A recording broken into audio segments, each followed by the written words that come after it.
Hello guys, welcome to my channel. First of all, I would like to say thanks to those who are watching this video. So let's start, and we are going to discuss about class 11 chapter first sets, and this is the last exercise of this chapter set. So आज हम last exercise पढ़ने जा रहे हैं इस chapter की miscellaneous exercise, and इस exercise को स्टार्ट करने से पहले हम इसके जो इसमें यूज होने वाले कुछ फॉर्मूलेस हैं वो पढ़ते हैं, and then we will solve this exercise. So इस एक्सरसाइज का क्वेश्चन नंबर फर्स्ट दे रखा है, बट इसे कंप्लीट करने से पहले हम इसके जो फॉर्मूलेस हैं जो यूज होंगे इसमें सबसे पहले वो पढ़ेंगे, जैसे कि डिस्ट्रीब्यूटिव लॉ क्या होता है. ठीक है, इस टाइप से फॉर्मूलेस पढ़ेंगे बिकॉज केस ये वाले जो फॉर्मूलेस हैं वो इसमें यूज होंगे, and commutative law ETC etcetera, and then फिर हम इस एक्सरसाइज को सॉल्व करेंगे. सो देखते हैं वो वाले फॉर्मूलेस कौन से दे रखे हैं. Let's start. So now distributive law क्या होता है उसको पढ़ते हैं. देखो गाइस, दो होते हैं डिस्ट्रीब्यूटिव लॉ. एक होता है A union V intersection C. ठीक है, ए यूनियन और ब्रैकेट में है V इंटरसेक्शन C. तो देखो क्या करेंगे, लाइक मल्टीप्लाई इसको हम लिख सकते हैं A और A यूनियन V. ठीक है, ब्रैकेट क्लोज, फिर यहाँ पे लगाएंगे इंटरसेक्शन, फिर A यूनियन C.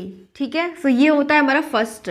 यानी गाइस लाइक मल्टीप्लाई, जैसे कि पहले हमने A की मल्टीप्लाई B से करी. ठीक है, तो A यूनियन V आ गया एंड इंटरसेक्शन बीच में, फिर A की किससे मल्टीप्लाई करी C से, तो ये हो जाएगा A यूनियन C. ठीक है, अब सेकंड हमारे पास है A intersection V union C. ठीक है, सो ये क्या होता है इसका फॉर्मूला, इसको हम लिखते हैं A intersection V and union B intersection A intersection C. ठीक है, बिल्कुल सेम लाइक मल्टीप्लाई. देखो पहले हम A की इससे करेंगे तो A भी आ जाएगा, A इंटरसेक्शन V, फिर यूनियन आ जाएगा और A और इंटरसेक्शन C. ठीक है, सो ये है हमारे डिस्ट्रीब्यूटिव लॉ, एंड फिर हम पढ़ेंगे कॉम्यूटेटिव लॉ. तो कॉम्यूटेटिव लॉ क्या होता है उसको भी देखते हैं. इसके according guys A union B को हम क्या लिख सकते हैं, A यूनियन V को हम लिख सकते हैं V यूनियन A. ठीक है, सो ये क्या हो जाएगा, कॉम्यूटेटिव लॉ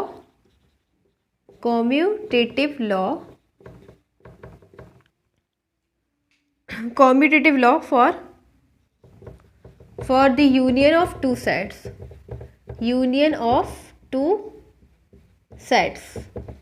ठीक है, अगर कॉम्यूटेटिव लॉ यूनियन का होगा, दो सेट का अगर हमें यूनियन फाइंड करना है. ठीक है, या फिर यहाँ पे लिखो बस 2 मत लिखो. ठीक है, तो क्या कर सकते हैं, A यूनियन B को हम लिख सकते हैं V यूनियन A. ऐसे ही अब सेकंड, फिर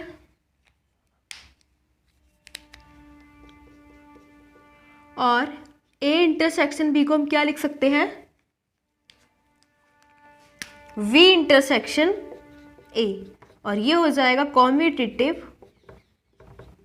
commutative law for the intersection. ठीक है, फॉर द इंटरसेक्शन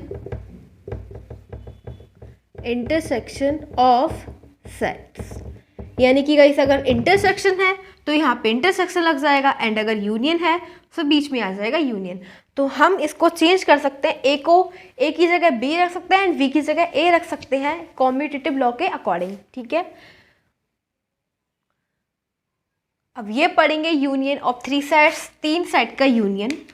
सो क्या होगा, N A union V union C equals to, इसको लिखेंगे number of set A plus number of set V plus number of set C, और फिर minus number of set A intersection B, दोनों में common, minus number of set V intersection C, फिर minus N A intersection C, AV VC और AC, और फिर लिखते हैं प्लस नंबर ऑफ सेट, तीनों में common, A intersection V intersection C. ठीक है, सो ये हो जाएगा हमारे पास union of 3 set, number of set A plus number of set V plus number of set C minus number of set A and V दोनों में common, and VC फिर minus number of set A and C, फिर plus कर देंगे number of set जो तीनों में common होंगे, ठीक है। और ये हो जाएगा ए नंबर ऑफ सेट यानी कि जो तीनों में होंगे, ठीक है, ए वी एंड सी। तो इसे बोलेंगे number union of three sets. ये कॉम्यूटेटिव लॉ एंड ये हो जाएगा डिस्ट्रीब्यूटिव लॉ। गाइस ये सारे जो मैंने लिखे हैं ये सभी इंपॉर्टेंट है, बिकॉज इस वाली एक्सरसाइज में देखेंगे, हम अप्लाई करेंगे, ठीक है।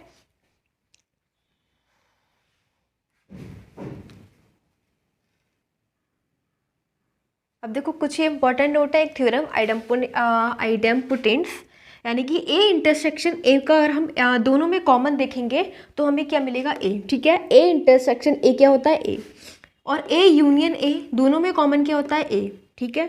आइडेंटिटी है ए इंटरसेक्शन फाई निकालेंगे तो हमें फाई मिलेगा, एंड ए यूनियन फाई निकालेंगे फाइंड करेंगे तो हमें ए मिलेगा, ठीक है। ये इंपॉर्टेंट नोट थे।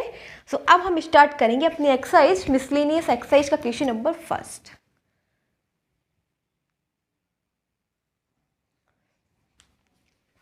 So now we are having question number first of a miscellaneous exercise। तो इस क्वेश्चन में क्या दे रखा है, देखते हैं। इसमें दे रखा है decide among the following sets which sets are subset of one and another, यानी कि गाइस ये हमें क्या दे रखे हैं, सेट दे रखे हैं। एक ए है, वी है, सी है एंड डी है। 4 sets are there which are given here, and in sets में से हमें ये बताना है कौन कौन से सेट एक दूसरे के सबसेट हैं, ठीक है। तो आपको सबसेट का मतलब पता होगा, हम लास्ट एक्सरसाइज में ही सीख चुके थे सबसेट का मतलब क्या होता है, ठीक है। तो जो हमें ए सेट दे रखा है वो किस पे दे रखा है, सेट बिल्डर फॉर्म में, जिसको हम रोस्टर फॉर्म में कन्वर्ट करेंगे, ठीक है। रोस्टर फॉर्म में कन्वर्ट करेंगे तो क्या कर सकते हैं इसे, सबसे पहले आंसर फर्स्ट। तो जो सेट ए दे रखा है, सेट ए हमें क्या दे रखा है, इसमें इक्वेशन दे रखी है, ये पहले इसको सॉल्व कर लो, ये दे रखी है ना इक्वेशन, तो इसी को सॉल्व कर लेते हैं। X square minus 8x plus 12 equals to 0। तो 8 को ऐसा क्या लिख सकते हैं, जिसको हम 8 को 6 + 2 लिख सकते हैं ना, 6 + 2 मल्टीप्लाई करें 12 आ जाएगा, ऐड करेंगे 8 आ जाएगा, ओके। सो ये हो जाएगा x square minus 6x minus plus minus 2x plus 12 equals to 0। X common ले लेंगे, x माइनस 6 बचेगा, यहाँ से 2 कॉमन ले लेंगे, x माइनस 6 हो जाएगा equal to 0। So x minus 2 into x minus 6 equals to 0। अब x minus 2 equal to 0 and x minus 6 equal to 0, यानी आ जाएगा x equal to 2 and x equal to 6। तो जो हमारे पास ए सेट है वो क्या है, 2 और 6, ठीक है, 2 और 6 है। एंड वी सेट क्या है गाइस, 2 4 6 है, ठीक है। और सी क्या है हमारे पास, 2 4 6 8 एंड सो ऑन। और डी क्या है, डी इज 6। अब मुझे बताओ सबसेट कौन कौन से सेट हैं। सबसेट का मतलब होता है जैसे कि ए सबसेट है किसका, ए सबसेट है बी का। क्यों है ए सबसेट बी का, बिकॉज गाइस जो ए के जो भी एलिमेंट्स हैं वो सभी बी में आ रहे हैं, ठीक है। ए सबसेट है किसका, वी का, बिकॉज ए के जितने भी एलिमेंट्स हैं 2, 6 वो सभी बी में आ रहे हैं। तो क्यों है सेट ए का सबसेट वी का, ठीक है। जो सेट वी का सबसेट क्या है, ए, बिकॉज गाइस एक सेट जो है उसमें 2 और 6 आ रहा है, ठीक है। 2 और 6 बी में भी हैं, ठीक है, 2 और 6 बी में भी हैं, तो ए को क्या बोलेंगे, बी का सबसेट, बिकॉज ए के जितने भी एलिमेंट्स हैं वो सभी बी में आ रहे हैं, तो ए सबसेट है बी का, ठीक है। और देखते हैं कौन कौन से सबसेट हैं। इसी प्रकार बी सबसेट है सी का, देखो 2 4 6 2 4 6 इसमें भी आ रहे हैं, ठीक है। तो बी सबसेट है किसका, सी का। और देखो, और जो डी सबसेट है किसका, 6 आ रहा है, तो 6 तो ए में भी आ रहा है, तो डी सबसेट है किसका, ए का। और डी सबसेट है बी का भी, क्योंकि जो डी में तो केवल एक ही एलिमेंट है जो कि सभी में आ रहा है।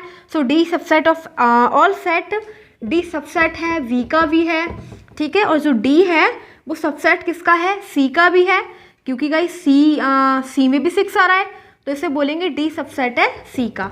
तो हमारे 5 सबसेट हैं, ए बी डी, और डी तो है ही सभी का, ए बी सी का, एंड ए वी है, ए किसका है, बी का, और बी किसका है, सी का। तो समझ में आ गया इस वाले क्वेश्चन में क्या दे रखा था, हमें यही बताना था कि कौन कौन से सेट एक दूसरे के सबसेट हैं। सबसेट का मतलब होता है कि जो भी सेट हमारे पास है उसके सारे एलिमेंट दूसरे सेट में अगर हैं तो वही सबसेट हो जाएगा दूसरे सेट का, ठीक है। सो ए सबसेट था किसका, बी का, बी सबसेट है सी का, क्योंकि ए के सारे एलिमेंट बी में आ रहे हैं। देखो 2 और 6 बी में आ रहा है ना 2 और 6, 4 भी आ रहा है, इससे कोई फर्क नहीं पड़ता, ठीक है। जितने भी एलिमेंट्स ए में हैं वो तो सारे आ रहे हैं ना, ऐसे ही डी में एक एलिमेंट है वो सभी में आ रहे हैं, ठीक है। हमें ये मतलब नहीं होता कि कितने ज़्यादा हैं, ये मतलब होता है कि जो डी का एलिमेंट है वो तो सब में आ रहा है ना, 6 6 6, तो डी सभी का सबसेट है।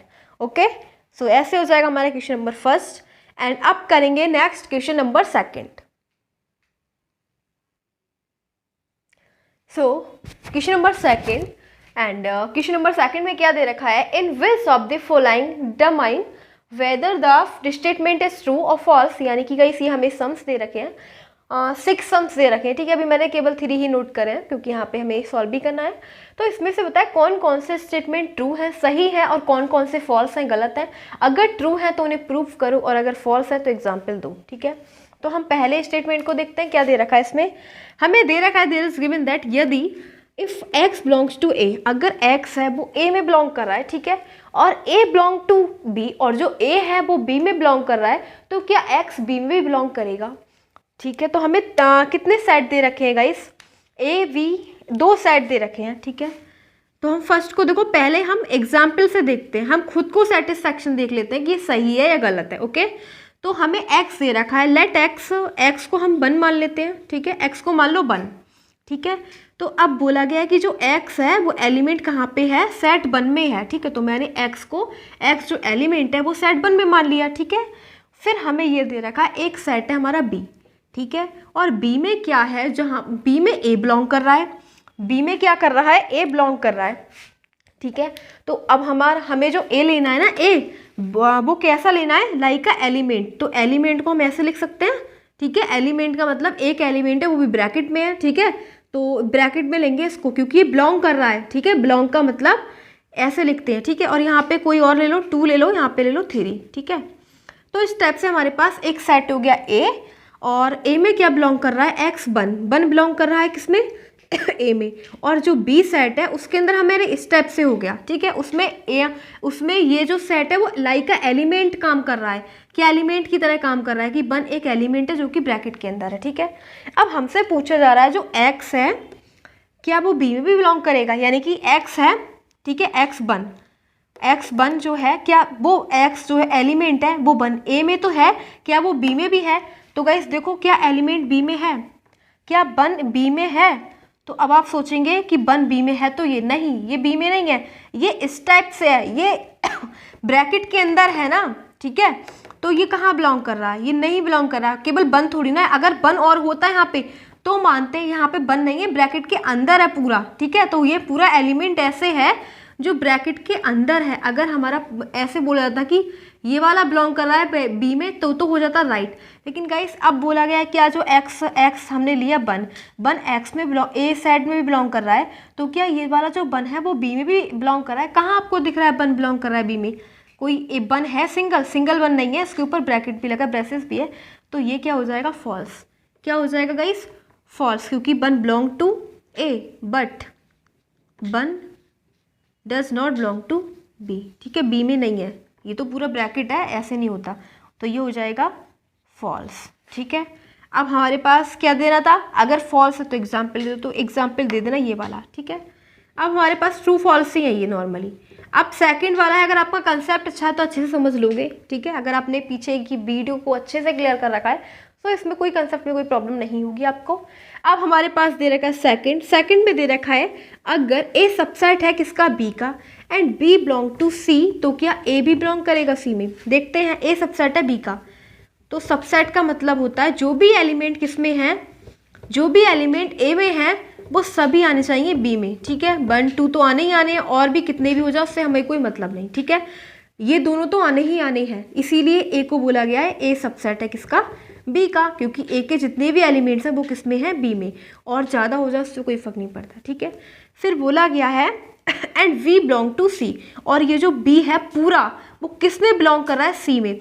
तो गाइस हम सी कैसा लेंगे, बिलोंग का मतलब होता है कि एज ए एलिमेंट वर्क करेगा, ये set as A element work करेगा, ओके।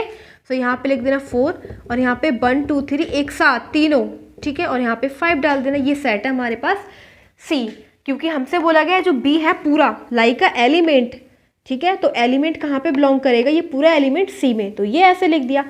फिर क्या दे रखा है, तो क्या ए भी बिलोंग करेगा सी में, तो ए भी बिलोंग करेगा सी में। देखो ये 1 और 2 है, ये भी बिलोंग कर रहा है क्या सी में, बिल्कुल नहीं बिलोंग कर रहा गाइस, क्योंकि अगर हमें ए भी बिलोंग करवाना होता सी में तो हम पता है कैसे लिखते, हम उसे ऐसे लिखते 1,2, ठीक है। फिर हम ऐसे लिखते, अगर हमारा ए भी बिलोंग करता सी में सो हमें ऐसा लिखना पड़ता कि 1,2, बट अब ऐसा है ही नहीं, क्योंकि हमारा जो है एज अ एलिमेंट ये दोनों एक साथ हैं। क्या यहाँ पे कोई एलिमेंट ये दोनों एक साथ और ब्रैकेट के अंदर दिख रहे हैं, नहीं। अगर आप सोचोगे ये है तो ये तो 3 के साथ है, ये नहीं है, केवल 1,2 वो ब्रैकेट के अंदर होने चाहिए थे एज अ एलिमेंट, बट अब नहीं है, देख रहे हो ना कहाँ है, ठीक है, नहीं है ऐसा।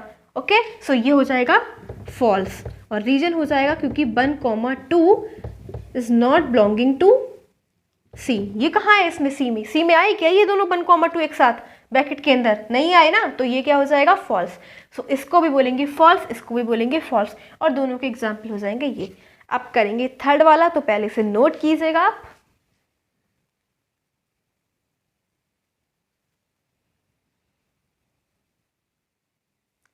सो है अब इसका 3 ऑप्शन, क्या दे रखा है, अगर ए सबसेट है वी का और बी सबसेट है सी का, तो क्या ए भी सबसेट होगा सी का।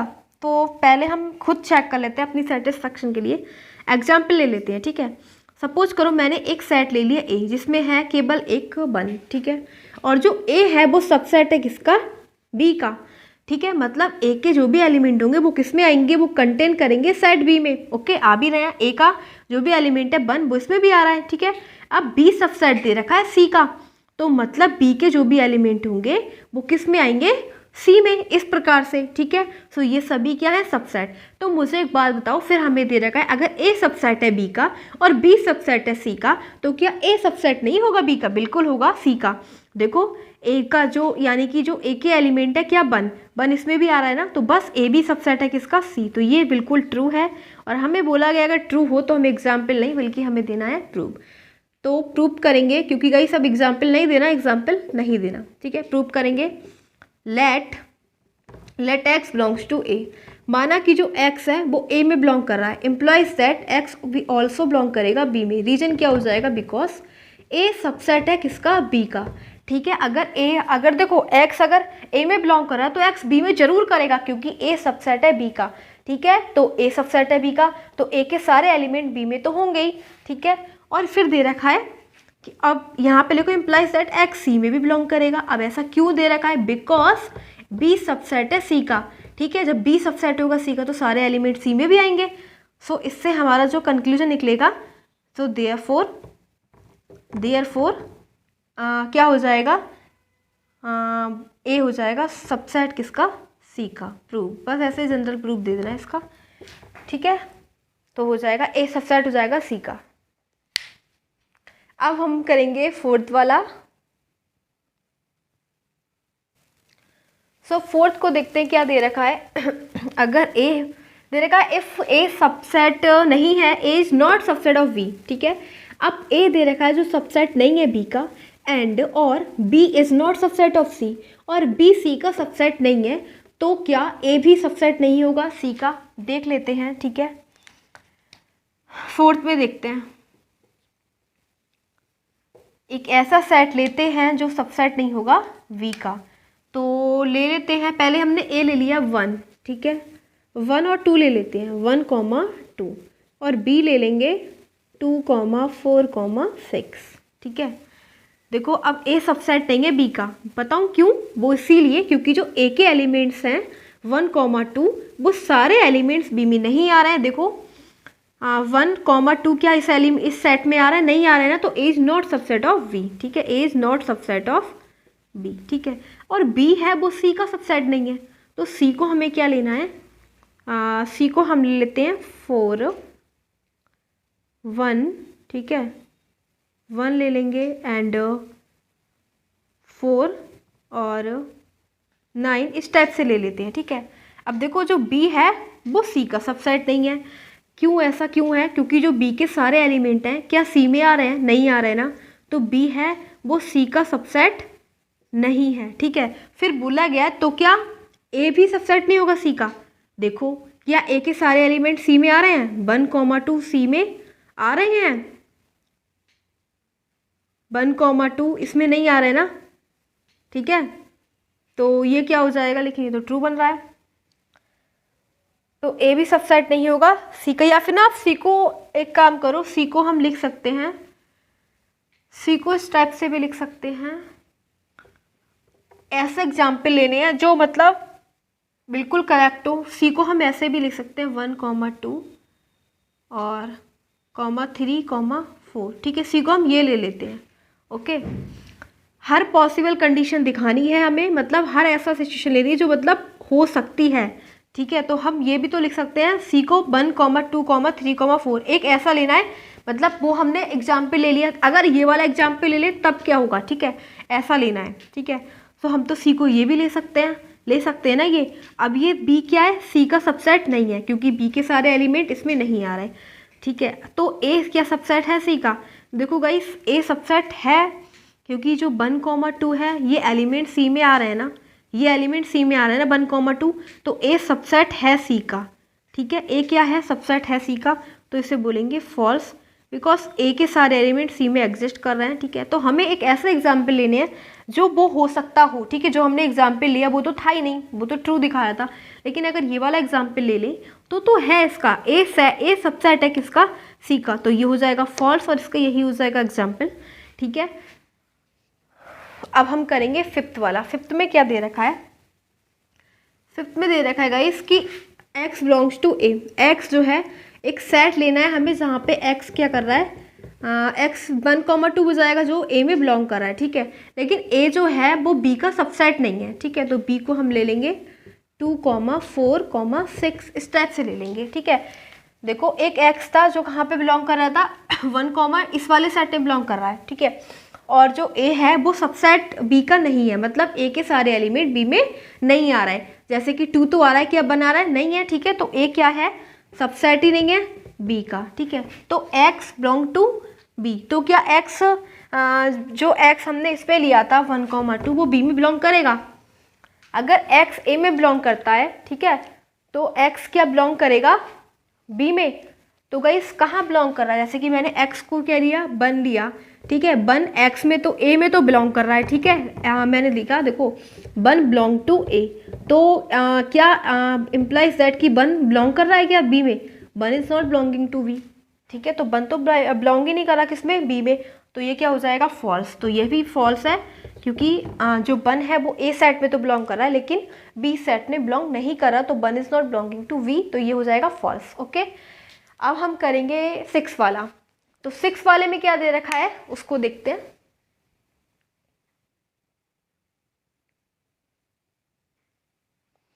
सो क्वेश्चन नंबर जो सेकंड का 6 पार्ट है, लास्ट है, ये दे रखा है अगर a सबसेट है किसका, b का।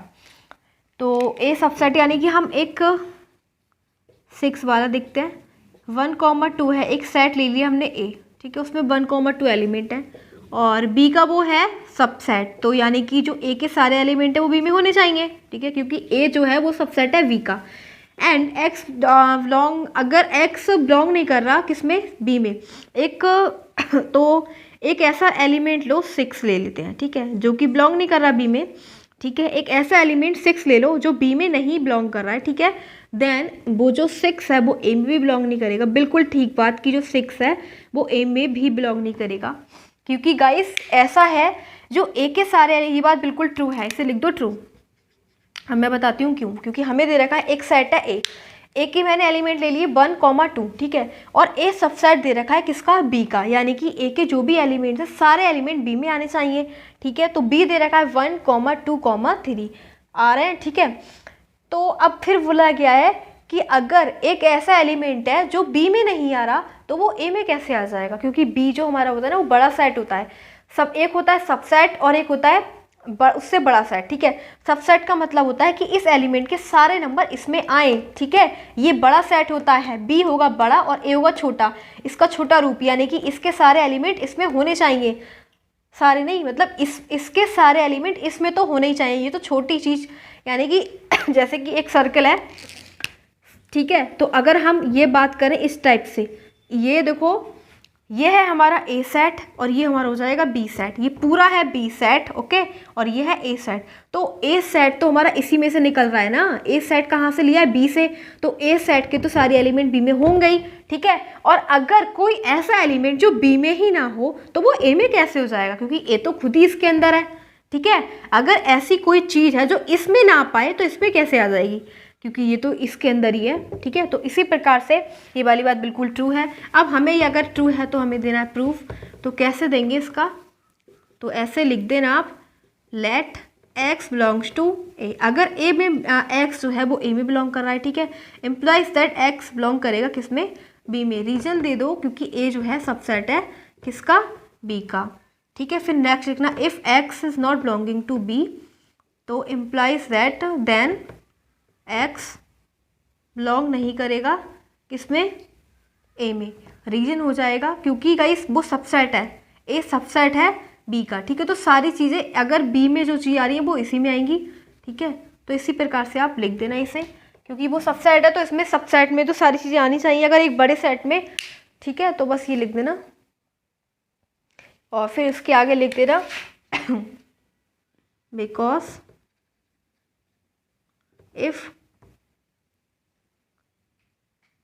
if x is not element of v, then it cannot be the element of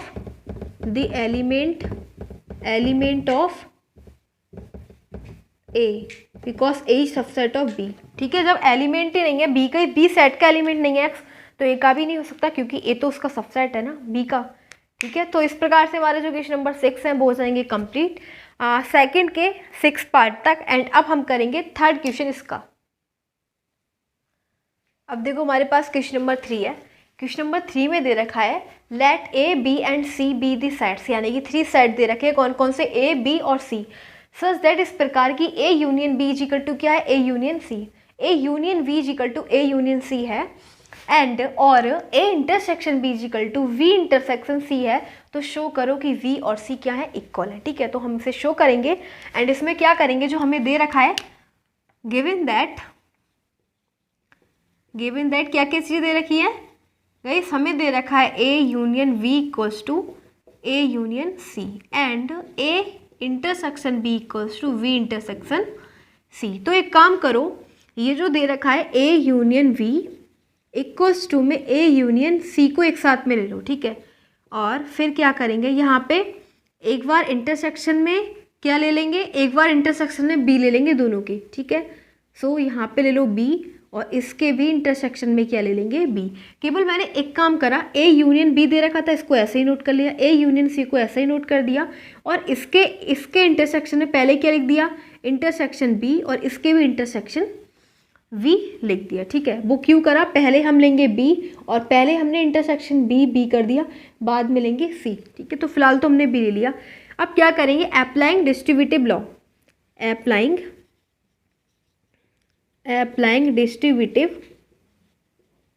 distributive law, जैसा मैंने अभी आपको डिस्ट्रीब्यूटिव लॉ बताया था बिल्कुल सेम अप्लाई करेंगे, ठीक है, as a multiply.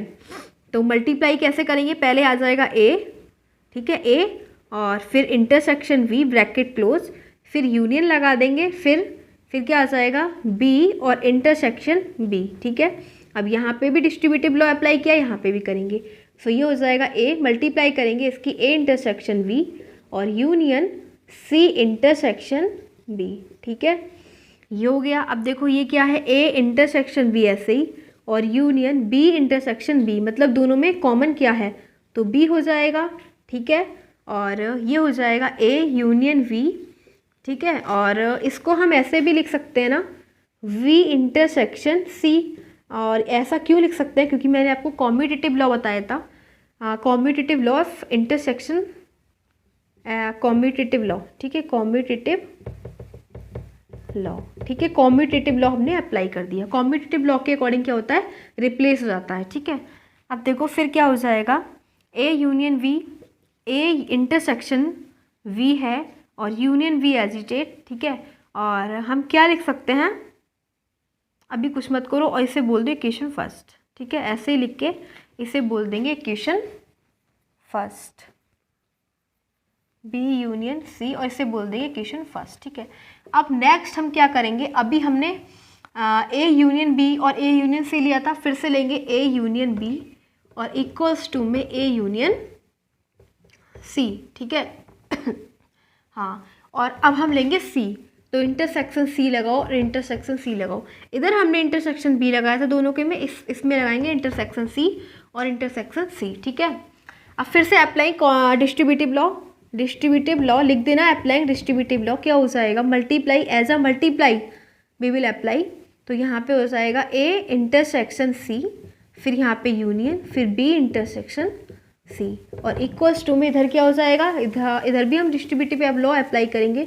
So A intersection सी और यूनियन सी इंटरसेक्शन सी। ठीक है, तो A intersection C agitate and union V intersection C भी ऐसा ही, और ये हो जाएगा ए इंटरसेक्शन सी, और मैंने आपको बताया था कि सी और सी का इंटरसेक्शन करेंगे तो क्या आ जाएगा सी, क्योंकि मैंने आपको बोला था ए इंटरसेक्शन ए क्या होता है, ए होता है।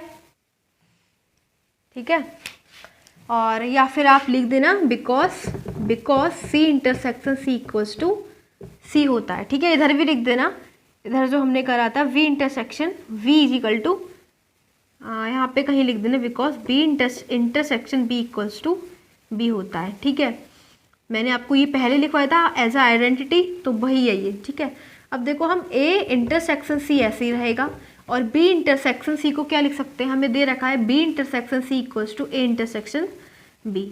ठीक है, तो इसको इसकी जगह क्या लिखेंगे,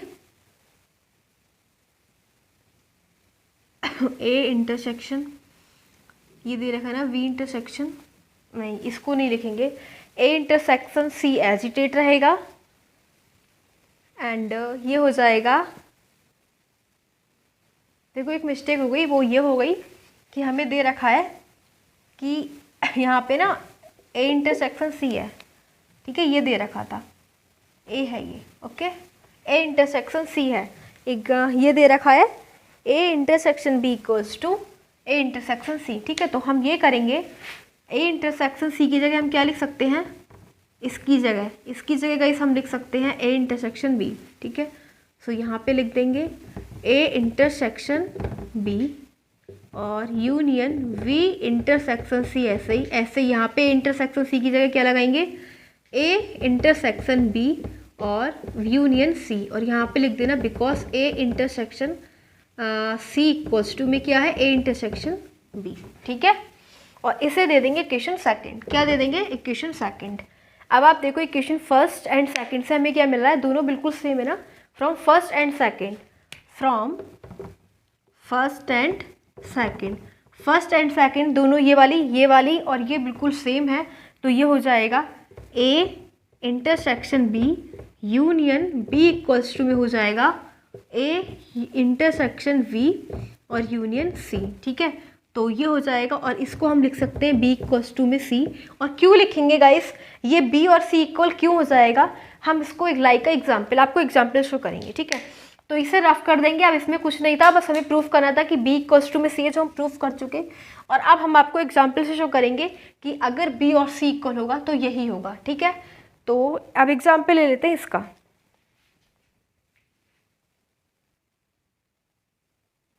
तो प्रूफ करेंगे, एक सेट ले लेंगे ए वी और सी, 3 सेट लेंगे। ठीक है, एक सेट ले लो, एग्जाम्पल से देखते हैं। ठीक है, एक सेट ले लिया हमने ए क्या ले लिया 1 2, और बी क्या लेंगे 1 2 और 3, और सी भी क्या लेंगे 1 2 और 3। ठीक है, फिर हम क्या निकालेंगे, ए इंटरसेक्शन बी, तो निकालो A intersection B. A intersection B का मतलब क्या हो जाएगा, जो ए और बी दोनों में कॉमन है, तो कॉमन क्या है 1 2। ठीक है, ये आ जाएगा। फिर यूनियन वी क्या करना है, फिर ए इंटरसेक्शन वी और यूनियन बी, तो ये हो जाएगा। देखो अब क्या करेंगे, ए इंटरसेक्शन बी क्या है 1 2, ये तो सभी छोटी छोटी बातें पहले ही सीख चुके हैं। बी क्या है 1 2 3, तो यूनियन का मतलब क्या होता है, इसके सारे एलिमेंट 1 2, और इसमें क्या है 1 2 और 3। ठीक है, इसके तो सारे और इसके भी सारे, तो नंबर को रिपीट नहीं करना, तो 1 2 3 सभी एलिमेंट आ गए। ठीक है, तो हमारे पास क्या है ए यूनियन वी और A intersection V union V is equal to में ये आया। ठीक है, अब फिर करेंगे इसको, करेंगे ए इंटरसेक्शन वी। अब हमने ये तो प्रूफ कर लिया और ये भी तो करेंगे, ठीक है। तो ए इंटरसेक्शन बी क्या है, ए इंटरसेक्शन वी और यूनियन में दे रखा है सी। तो ए इंटरसेक्शन वी हमारे पास क्या है 1,2 और यूनियन सी क्या है 1,2,3। तो ये भी क्या हो जाएगा 1,2 इसके सारे एलिमेंट और इसके भी सारे, तो 1 और 2 तो आ गए, 3 और नोट करो। सो ये इक्वल और ये इक्वल, और कब है जब बी और सी दोनों इक्वल है, ठीक है। ऐसा कब है जब बी और सी दोनों ही इक्वल है। देखो बी भी वही है सी भी वही है, ठीक है। तो इससे ही हम प्रूफ करके लिख सकते हैं कि बी और सी क्या है इक्वल। तो ये हो जाएगा हमारा क्वेश्चन नंबर 3। एंड अप करेंगे क्वेश्चन नंबर नेक्स्ट यानी कि 4th।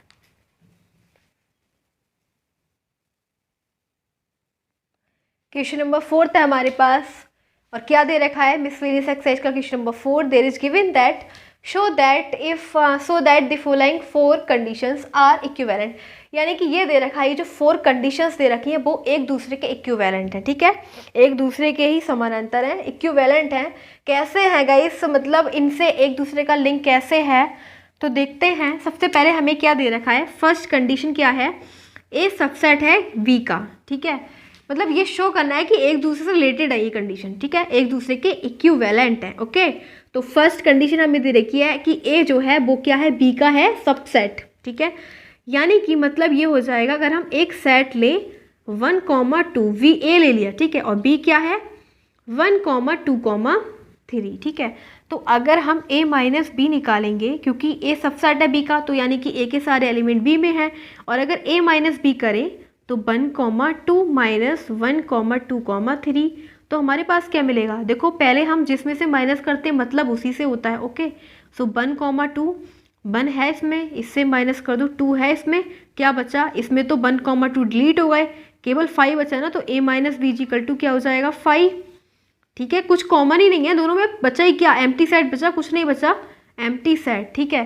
तो ये है, ओके। इसी प्रकार से हमें शो करना है कि अगर a सबसेट है बी का, ए सबसेट है किसका बी का, तो a minus B equal to 5 आएगा। तो बिल्कुल ठीक बात है 5 ही आएगा, ठीक है। और ऐसा क्यों हो जाएगा, ए सबसेट है बी का तो a minus B equal to 5 आ जाएगा। और रीजन दे दें बिकॉज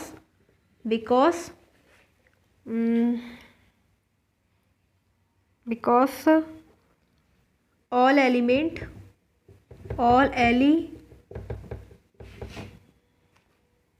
ऐसे नहीं, because common element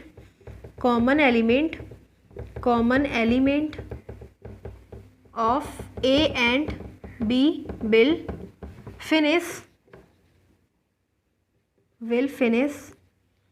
each element of set A.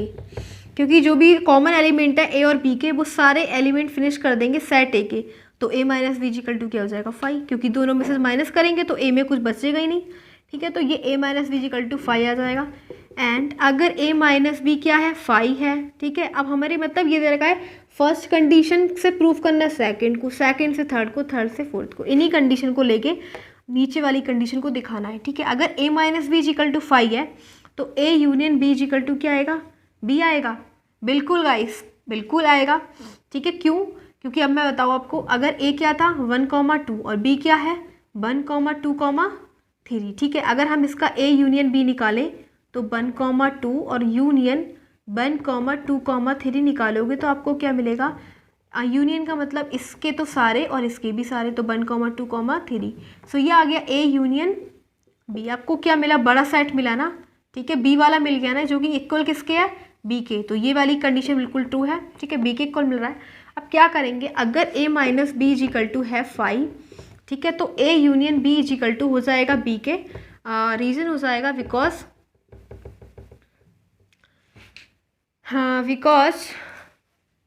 Union of two set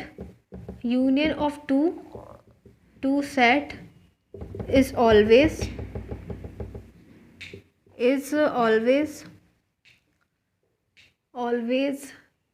union of two set is always existence of both element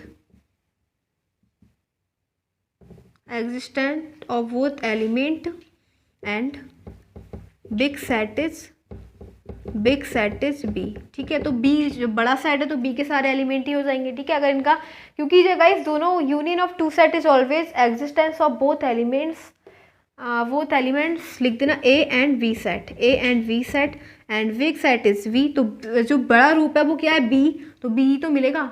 ठीक है, अगर हम दोनों को यूनियन करेंगे तो बी मिलेगा, वो आपको पता होगा, क्योंकि यूनियन का मतलब होता है कि यूनियन में ए और बी दोनों के ही एलिमेंट आते हैं। ठीक है, तो जो बड़ा सेट है, अब देखो, अब मेरे हमें तो ऑफ बोथ सेट और रीजन दे देना because A is subset of V, क्योंकि ए जो है वो बी का सबसेट है, यानी कि इसके सारे एलिमेंट बी में आएंगे तो बी तो मिलेगा। ठीक है, अगर ए के सारे एलिमेंट बी में आएंगे तो बी ही मिलेगा आपको, because union of two set is always existence of both elements of set A and V, and हमें पता है ए सबसेट है किसका, बी का। ठीक है, अब नेक्स्ट है फोर्थ में हमें दे रखा है कि A intersection V equals to A, कि A intersection B equals to A. तो गाइस बिल्कुल ठीक बात है कि ए इंटरसेक्शन बी करेंगे तो हमें ए ही मिलेगा। वो इसलिए क्योंकि ए क्या है हमारे पास 1,2 और बी क्या है 1,2,3, और इंटरसेक्शन का मतलब होता है कि जो चीज़ कॉमन है, तो कॉमन क्या है 1,2 कॉमन एलिमेंट। ठीक है, सो हम यहाँ पे लिखेंगे A intersection B equals to A, और रीजन दे देना बिकॉज ए सबसेट है किसका, बी का। ए सबसेट है ना बी का, तो ए के सारे एलिमेंट किस में होंगे, बी के, तो दोनों का कॉमन दे देना। अगर दोनों में से कॉमन करेंगे तो हमें ए मिलेगा, छोटा वाला सेट, ओके, छोटा सेट मिलेगा, तो ये मिल जाएगा A intersection V equals to A मिलेगा। ठीक है, क्योंकि ए और बी के जो कॉमन एलिमेंट है वो दोनों में ए में आ रहे हैं। ठीक है, तो बस ये मिल जाएगा, ए सबसेट है किसका, वी का, वो मैंने आपको बता दिया क्यों है। ठीक, सॉरी, कि ए इंटरसेक्शन बी करेंगे तो क्या मिलेगा 1,2 कॉमन एलिमेंट्स। ठीक है, तो इस प्रकार से हमारा ये जो क्वेश्चन नंबर 4 था, इसके 4 पार्ट दे रखे थे, वो हो जाते हैं कंप्लीट।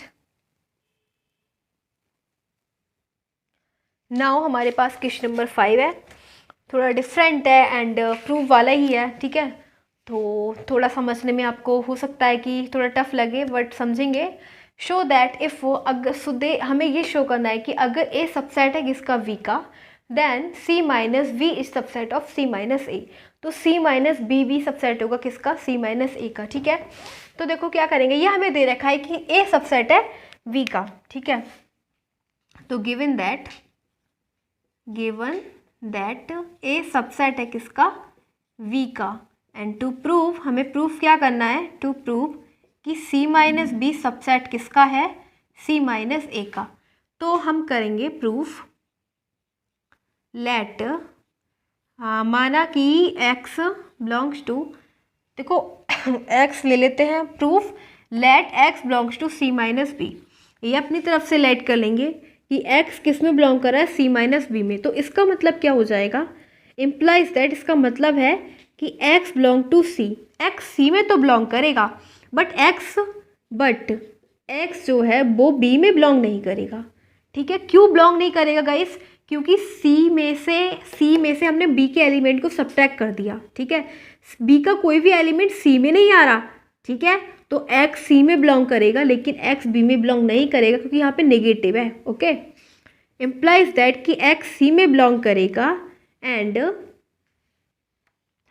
एक्स ए में भी बिलोंग बिल्कुल नहीं करेगा, और रीजन हो जाएगा क्योंकि एक सबसेट है बी का। अब देखो, एक है बड़ा सेट और एक है छोटा सेट, तो बी है बड़ा सेट, ठीक है, ए है छोटा सेट, तो जो चीज़ बी के अंदर होगी वो ए के अंदर तो होनी है। ठीक है, क्योंकि ए तो है उसका स्मॉल फॉर्म है। ठीक है, उसकी लिटिल फॉर्म हो जाएगी किसकी, बी की। तो जब जो चीज़ बी में ही नहीं होगी वो ए में कैसे एंटर ले लेगी, जब हमसे बोला गया है कि एक नंबर है 6 जो बी में ही नहीं है, तो वो ए में कहाँ से हो जाएगा। ठीक है, तो इसी प्रकार से जो x है वो सी में बिलोंग कर रहा है एंड x बी में बिलोंग नहीं कर रहा है, इसका मतलब हो जाएगा कि x ए में भी बिलोंग नहीं करेगा, और रीजन दे देना बिकॉज ए जो है सबसेट है किसका, बी का, यानी कि ये है सबसेट ए और किसका, बी का। ठीक है, तो जो चीज़ बी में बिलोंग नहीं करेगी वो ए में भी नहीं करेगी, इम्प्लाइज दैट। ठीक है, तो x सबसेट हो जाएगा किसका, बी का, तो x belong to C minus A, तो x किस में बिलोंग करेगा, सी माइनस ए में, क्योंकि जब x सी में बिलोंग कर रहा है बी में नहीं, तो x सी में बिलोंग करेगा ए में नहीं, क्योंकि जो ए है वो हो जाएगा सबसेट। तो हमें इन सबसे प्रूफ मिल जाएगा कि जो x है वो इसमें भी बिलोंग नहीं करा, इसमें भी बिलोंग नहीं करा, तो इसी से मिल जाएगा कि C माइनस बी है सबसेट किसका, C माइनस ए का। प्रूव्ड। ठीक है, ये हो जाएगा हमारा प्रूफ।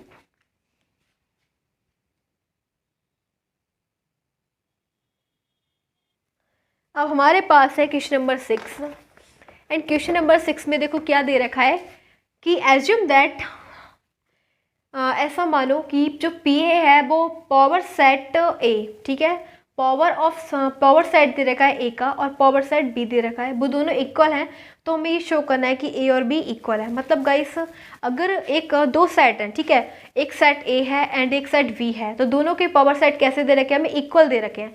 तो जब पावर सेट इक्वल है तो हमें ये शो करना है कि वो जो सेट है ए और बी वो भी दोनों इक्वल हैं। ठीक है, तो पहले हम इसका एग्जाम्पल से समझते हैं। एग्जाम्पल आपको देना नहीं है लेकिन हम आपको बता रहे हैं कि एक सेट हमने ले लिया 1, ठीक है, और दूसरा सेट ले लिया, नहीं पहले हमने एक सेट ले लिया 1, ठीक है, और इसके हमें निकालने पावर सेट। तो पावर सेट कैसे निकलते हैं, एक तो हर किसी का एक तो 5 होता ही है अपना सबसेट। पावर सेट का मतलब होता है सबसेट, ऑल सबसेट, सारे सबसेट उस सेट के, तो बस वही होता है पावर सेट।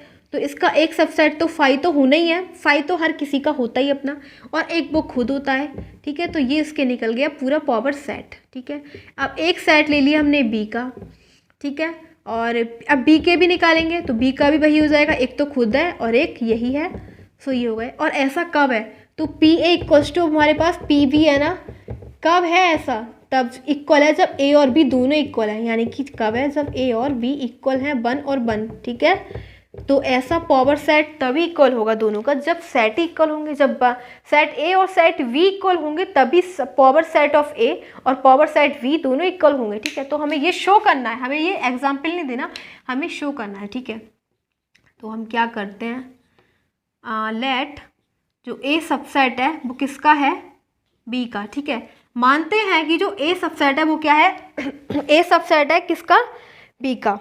सो फिर और तो हम लिखेंगे x बिलोंग्स टू ए, तो implies that x belongs to B. ठीक है, एक सेकेंड, पहले हम लिखेंगे x बिलोंग्स टू ए कि एक एलिमेंट है जो सेट ए में बिलोंग कर रहा है। ठीक है, तो सेट ए का अगर हम इसको किस में लिखेंगे, सबसेट में। ठीक है, अब एलिमेंट है, एक एलिमेंट है इस टाइप से। ठीक है, और अगर हम इसका ए का क्या निकालेंगे, पावर सेट इस टाइप से, तो हम इसको ऐसे नहीं लिखेंगे, एक्स को क्या लिखेंगे, एक्स को इस टाइप से लिखेंगे, एक तरीके से सेट के अंदर लिखेंगे। ठीक है, तो सेट को हम किससे, अगर हम एक्स को सेट देना चाह रहे हैं इसको, तो ऐसे देंगे ना, तो एक्स किस में बिलोंग करेगा, पावर सेट में बिलोंग करेगा ना। ठीक है, एक्स किस में बिलोंग करेगा, इस पावर सेट में। ठीक है, जहाँ पे एक्स तो है एलिमेंट, ये एलिमेंट है एक्स, लेकिन जो ये है ये सेट है। ठीक है, तो ये वाला सेट किस में बिलोंग करेगा, पावर सेट में। ठीक है, अब यहाँ पे लिखो इम्प्लाइज दैट कि x belong to P B, तो x पी बी में भी बिलोंग करेगा, और रीजन क्या हो जाएगा, बिकॉज ए सबसेट है किसका, बी का। जो चीज़ ए में बिलोंग करेगी बी में तो करनी ही करनी है। ठीक है, क्योंकि ए सबसेट है बी का। ठीक है, तो यहाँ पे लिख देंगे सो इम्प्लाइज दैट, अब इसका हम स्मॉल फॉर्म लें तो x की स्मॉल फॉर्म क्या हो जाएगा, x बिलोंग्स टू बी, कि अगर x a में बिलोंग कर रहा है तो x b में बिलोंग कर रहा है। ठीक है, और अगर ऐसा है तो ये क्या है कि a सबसेट किसका है, b का। ठीक है, इसे बोल देंगे क्वेश्चन फर्स्ट, a सबसेट किसका है, b का। अब नेक्स्ट लेते हैं लेट b सबसेट है किसका, b सबसेट है a का। अगर b है a का सबसेट तो क्या हो जाएगा, तो अब इसमें से लेंगे y belong to set V. देखो बाई जो है वो किस में बिलोंग कर रही है, सेट बी में बिलोंग कर रही है। ठीक है, तो अगर हम बाई अभी तो एक सेट है क्या हमारे पास, बाई बी है, उसमें बाई बिलोंग कर रही है। ठीक है, तो अगर हम इसके बी के सबसेट निकालेंगे यानी पावर सेट निकालेंगे बी का, ठीक है, तो क्या हो जाएगा, बाई इस टाइप से आएगा ना, ये हो जाएगा ना 5 और ये। ठीक है, इस टाइप से, तो हम इसे बोल सकते हैं कि बाई एक सेट। अब अगर हम इस बाई को सेट की फॉर्म में लिखेंगे तो इसे ऐसे लिखेंगे, कैपिटल बाई। ठीक है, तो कैपिटल बाई किस में बिलोंग करेगा, कैपिटल बाई बिलोंग करेगा किस में, पावर सेट में ना। तो इसको हम लिख सकते हैं कि जो पावर सेट कैपिटल बाई है वो बिलोंग किस में करेगा, पावर सेट बॉय में, पावर सेट बी में, ठीक है। और फिर लिख देंगे इम्प्लाई सेट की जो ये बाई है वो किस में बिलोंग करेगा, ए में भी बिलोंग करेगा। और रीजन दे देना बिकॉज बी सबसेट किसका है, ए का, ठीक है। बी सबसेट है किसका, ए का, ठीक है। तो इम्प्लाई सेट बाई किस में बिलोंग करेगा, बाई बिलोंग करेगा ए में, ठीक है। बाई बिलोंग करेगा ए में। तो हमें यहाँ से मिल जाएगा कि बी सबसेट क्या है, ए का। देखो जब बाई बी में भी बिलोंग कर रहा है, बाई ए में भी बिलोंग कर रहा है, तो इनसे एक जो कंक्लूजन निकलेगा कि जो बी है वो ए का क्या है, सबसेट। तो from equation first and second से हमें क्या पता लग रहा है कि ए सबसेट है बी का एंड बी सबसेट है ए का। तो ए और बी इक्वल नहीं है क्या, ठीक है। ए और बी क्या है, इक्वल है, ठीक है। ए और बी कैसे हैं, इक्वल है। और एक सेकेंड, आपने इसका रीजन क्या लिखना, यहाँ पे ए सबसेट मत लिखना क्योंकि ये तो हमने लेट किया है ना, ये तो माना है, ठीक है। ये तो हमने माना है, इसको नहीं लिखेंगे, ये हमें दे थोड़ी ना रखा है कि ए सबसेट है बी का, ये तो मान रहे हैं। आप यहाँ पे लिखना कि जो P X belongs to A, तो implies that X P B में बिलोंग करेगा। और रीजन इसका देना क्योंकि जो पी ए है ना वो किसके इक्वल है, पी बी के, ठीक है। ये हमें दे रखा है, ये तो गिवन कंडीशन हमारी है, तो ये तो हम ले रहे हैं यहाँ से और ये हमने माना है, ठीक है। ऐसे यहाँ पे बी सबसेट तो हमें दे नहीं रखा, इससे हम कर ही नहीं सकते because P A equals to क्या हो जाएगा, पी बी, क्योंकि पावर सेट ए और पावर सेट हैं बी इक्वल, ठीक है, इसीलिए। तो अब हमारा इससे कंक्लूजन क्या निकलेगा फ्रॉम फर्स्ट एंड सेकंड कि ए और बी दोनों क्या हैं, इक्वल थे, ठीक है। क्योंकि ए सबसेट है बी का और बी सबसेट है ए का, तो यानी कि ए और बी के एलिमेंट्स भी सेम है, तो ए और बी क्या है, इक्वल। तो देखो गाइस, ये जो सवाल हैं ये थोड़े से डिफ़िकल्ट है, ठीक है। थोड़ा समझने में आपको प्रॉब्लम हुई, एक दो बार समझना, तो थोड़े से डिफ़िकल्ट है। मिसलेनियस एक्सरसाइज है, मिसलेनियस एक्सरसाइज थोड़ी हार्ड तो होती है क्योंकि सारी एक्सरसाइज का कंक्लूजन होता है। तो इस टाइप से आपको इसमें बिल्कुल कंफ्यूज नहीं गेट करना है, एक दो बार समझेंगे आपको समझ में आ जाएगा। तो बस ये बोला है कि अगर पावर सेट, किसी भी सेट के दो पावर सेट इक्वल दे रखे हैं, तो पावर सेट कब इक्वल होंगे, जब वो दोनों सेट इक्वल होंगे। तो वो हमें एक जनरल सी बात ये हमने प्रूफ दिया है, ठीक है। तो वो लेट कर रहे हैं, पहले हमने माना कि ए सबसेट है बी का, फिर दोबारा हमने माना लेट कर लिए बी सबसेट है किसका, ए का। तो हमने यहाँ पे प्रूफ कर दिया कि ए सबसेट है बी का, क्योंकि एक्स ए में भी आ रहा है, एक्स बी में भी आ रहा है, तो ए सबसेट क्या हो जाएगा, बी का। ऐसे ही बाई बी में भी आ रहा है और बाई ए में भी आ रहा है, तो बी सबसेट हो जाएगा ए का। तो फ्रॉम फर्स्ट एंड सेकंड हम कह सकते हैं कि ए और बी क्या है, इक्वल। तो अब हमारे ये तो हो गया 6 एंड अब नेक्स्ट क्वेश्चन करेंगे 7।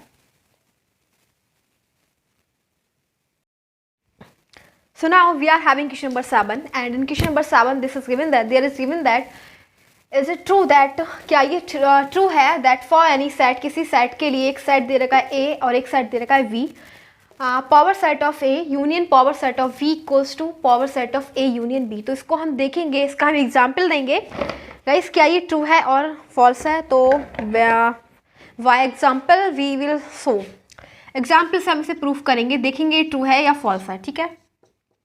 तो आंसर 7, सबसे पहले हम एक सेट ले लेते हैं 1 ले लेते हैं और दूसरा सेट ले लेते हैं वी ले लेते हैं 3,4, ठीक है। 2 सेट हमने ले लिए, कोई भी ले लेते हैं अपने पास से, एज्यूम कर लिए 2 सेट।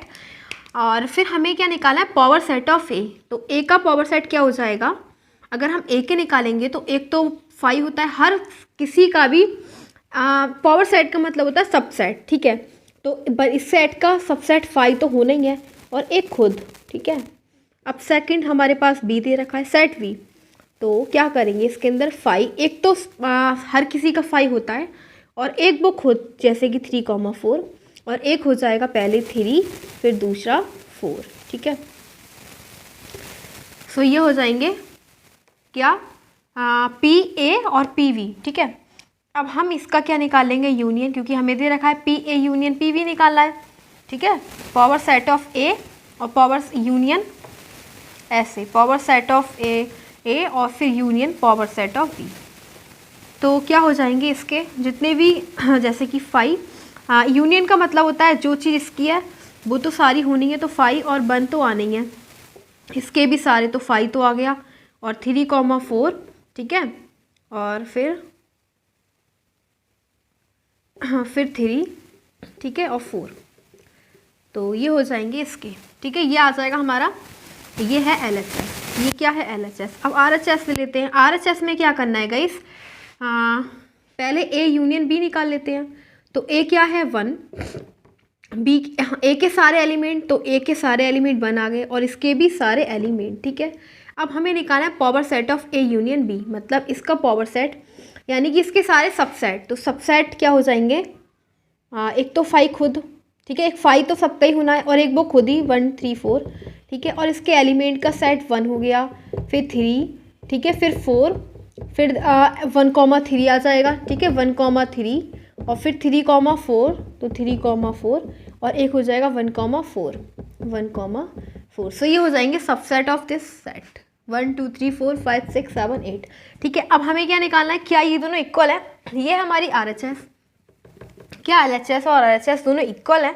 देखो LHS और RHS इक्वल ही नहीं है, क्यों इक्वल नहीं है, क्या इसके अंदर 1,3,4 है, नहीं है ना। तो LHS में 4 है सेट और इसमें है 4, इसमें 8 है, इसमें 4 है, इक्वल नहीं है गाइस। तो ये हो जाएगा नो, रॉन्ग, ठीक है। इसका आंसर हो जाएगा ट्रू नहीं है, ये फॉल्स है। क्या है, फॉल्स, क्योंकि गाइस दोनों का इक्वल है। अगर हमने LHS को प्रूव करा RHS के, तो LHS इक्वल ही नहीं है RHS के, तो जस्टिफाई किया, तो हमारा आंसर को क्या बताना है कि ये ट्रू नहीं है, it's not true, it's false. तो फॉल्स हो जाएगा, इस एग्जाम्पल से हमने शो कर दिया है। एंड अप करेंगे इससे नेक्स्ट क्वेश्चन, क्वेश्चन नंबर 8। तो उसमें देखते हैं what is there. Now we are having question number 8 and question number 8 में हमें क्या दे रखा है, show that for any sets A and B, guys 2 set हमें दे रखे हैं, ए दे रखा है और बी दे रखा है, ठीक है। और ये हमारे पास 2 सम है, ये अलग है, ये अलग है, ठीक है। तो ये है LHS, ये है RHS। तो पहले इसको करेंगे, ठीक है। हम इसमें क्या करते हैं, RHS लेते हैं, RHS प्रूफ करेंगे।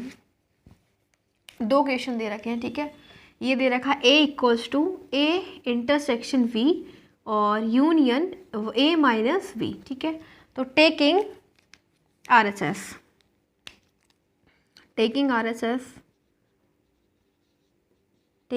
RHS ले ली A इंटरसेक्शन V और यूनियन हो जाएगा A - B, ठीक है। A - B को हम क्या लिख सकते हैं, A - B को हम लिख सकते हैं गाइस, इसको हम लिख सकते हैं A इंटरसेक्शन B डैस्क, ठीक है।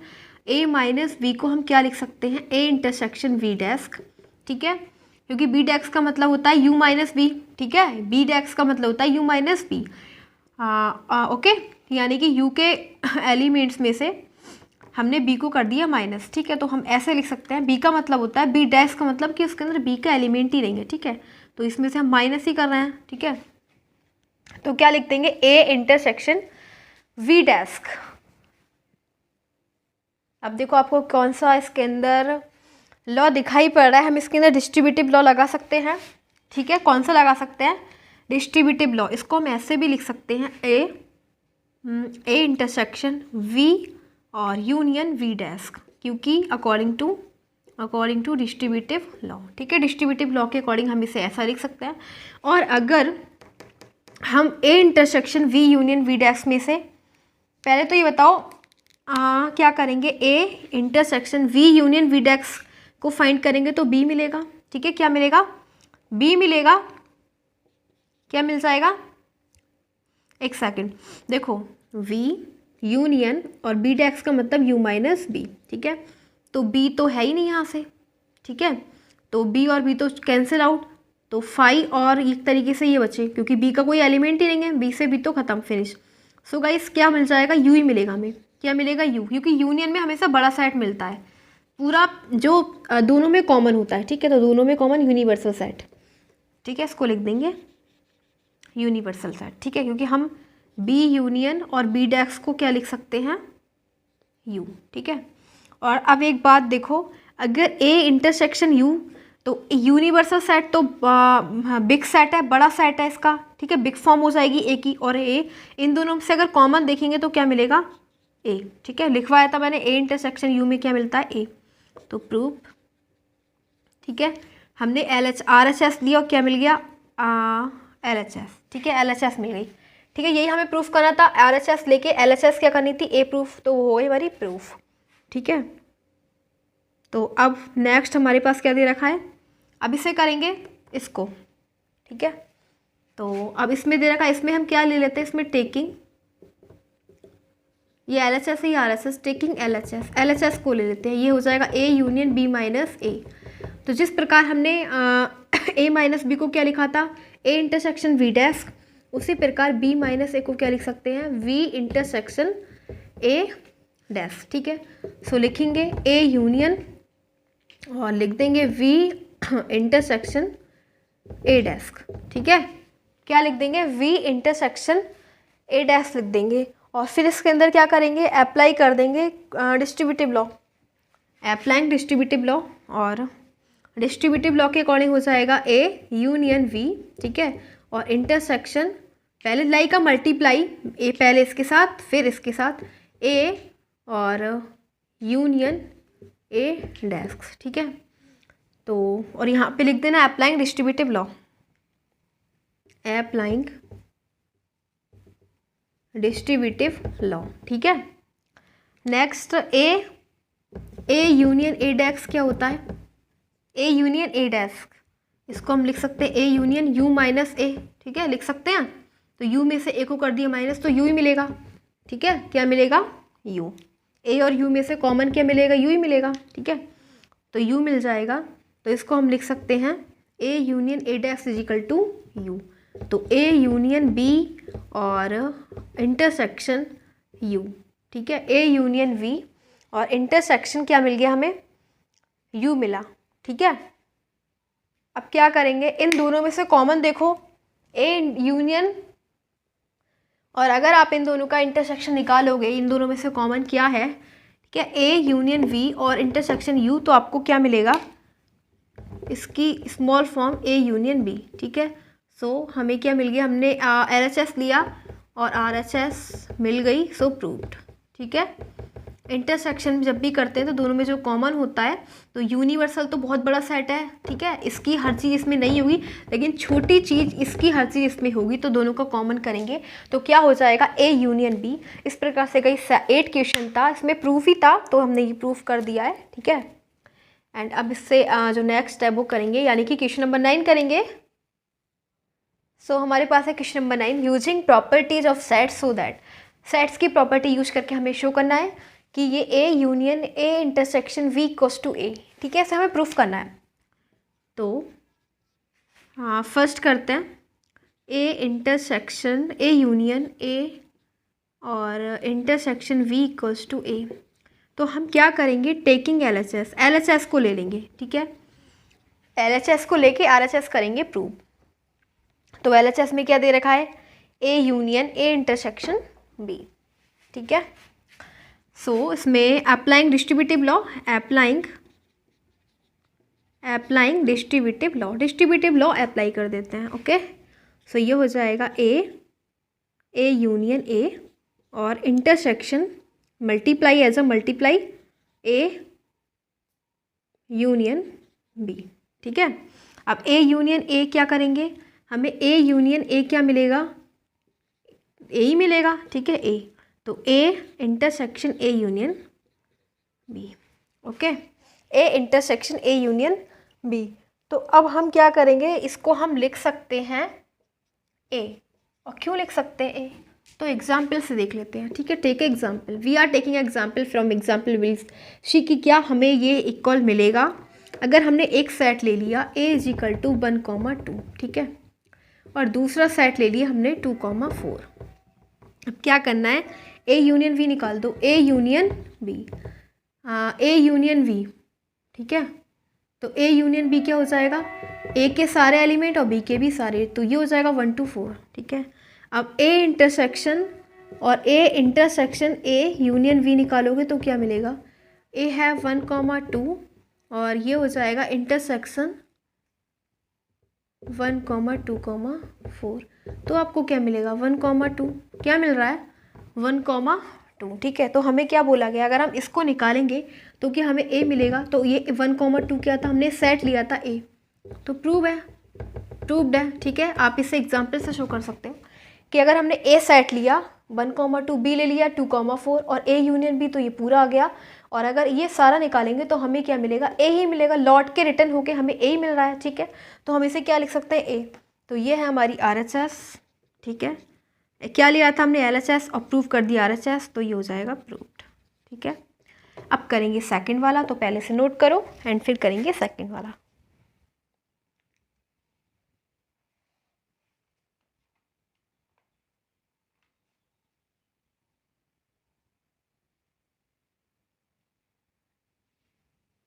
तो इसको रफ कर देते हैं एंड अब नेक्स्ट करेंगे।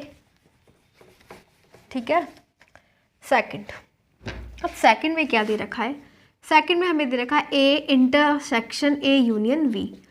तो टेकिंग, ये हमारे पास LHS है, हमने LHS ले लिया, RHS प्रूव करेंगे। ठीक है, अप्लाइंग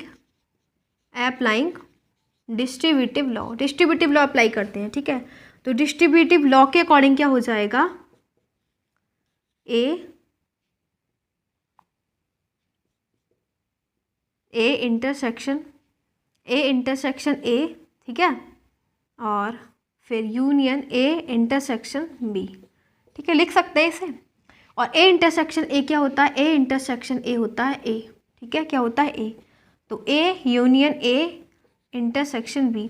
तो अभी तो हमने ये प्रूफ करा है ना, फ्रॉम पार्ट फर्स्ट, तो लिख दो फ्रॉम पार्ट फर्स्ट। अभी हमने क्या प्रूफ करा था, A यूनियन, ये भी A के इक्वल होता है ना। ठीक है, सो प्रूव्ड। और ये क्या आ गया हमारे पास, RHS। ठीक है, क्या आ गया, RHS फ्रॉम पार्ट फर्स्ट से हमारा प्रूव हो गया A। तो बस यही हमें शो करना था नाइन्थ के सेकंड में, जो कि हम प्रूव कर चुके हैं कि ये किसके इक्वल हो जाएगा, RHS के। तो ये हो जाएगा फ्रॉम पार्ट फर्स्ट। सो इस प्रकार से हमारा क्वेश्चन नंबर 9 कंप्लीट हो चुका है। एंड अब करेंगे नेक्स्ट क्वेश्चन नंबर 10।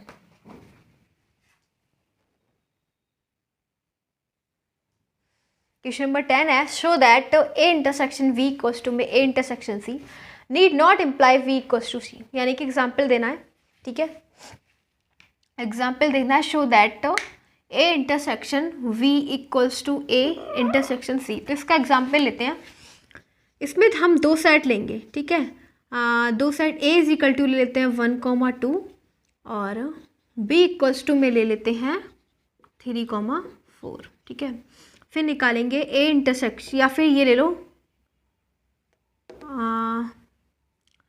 2,4। ठीक है, अब निकालेंगे A इंटरसेक्शन V और एक सेट C भी लेना पड़ेगा। ठीक है, तो पहले A इंटरसेक्शन B निकाल लेते हैं।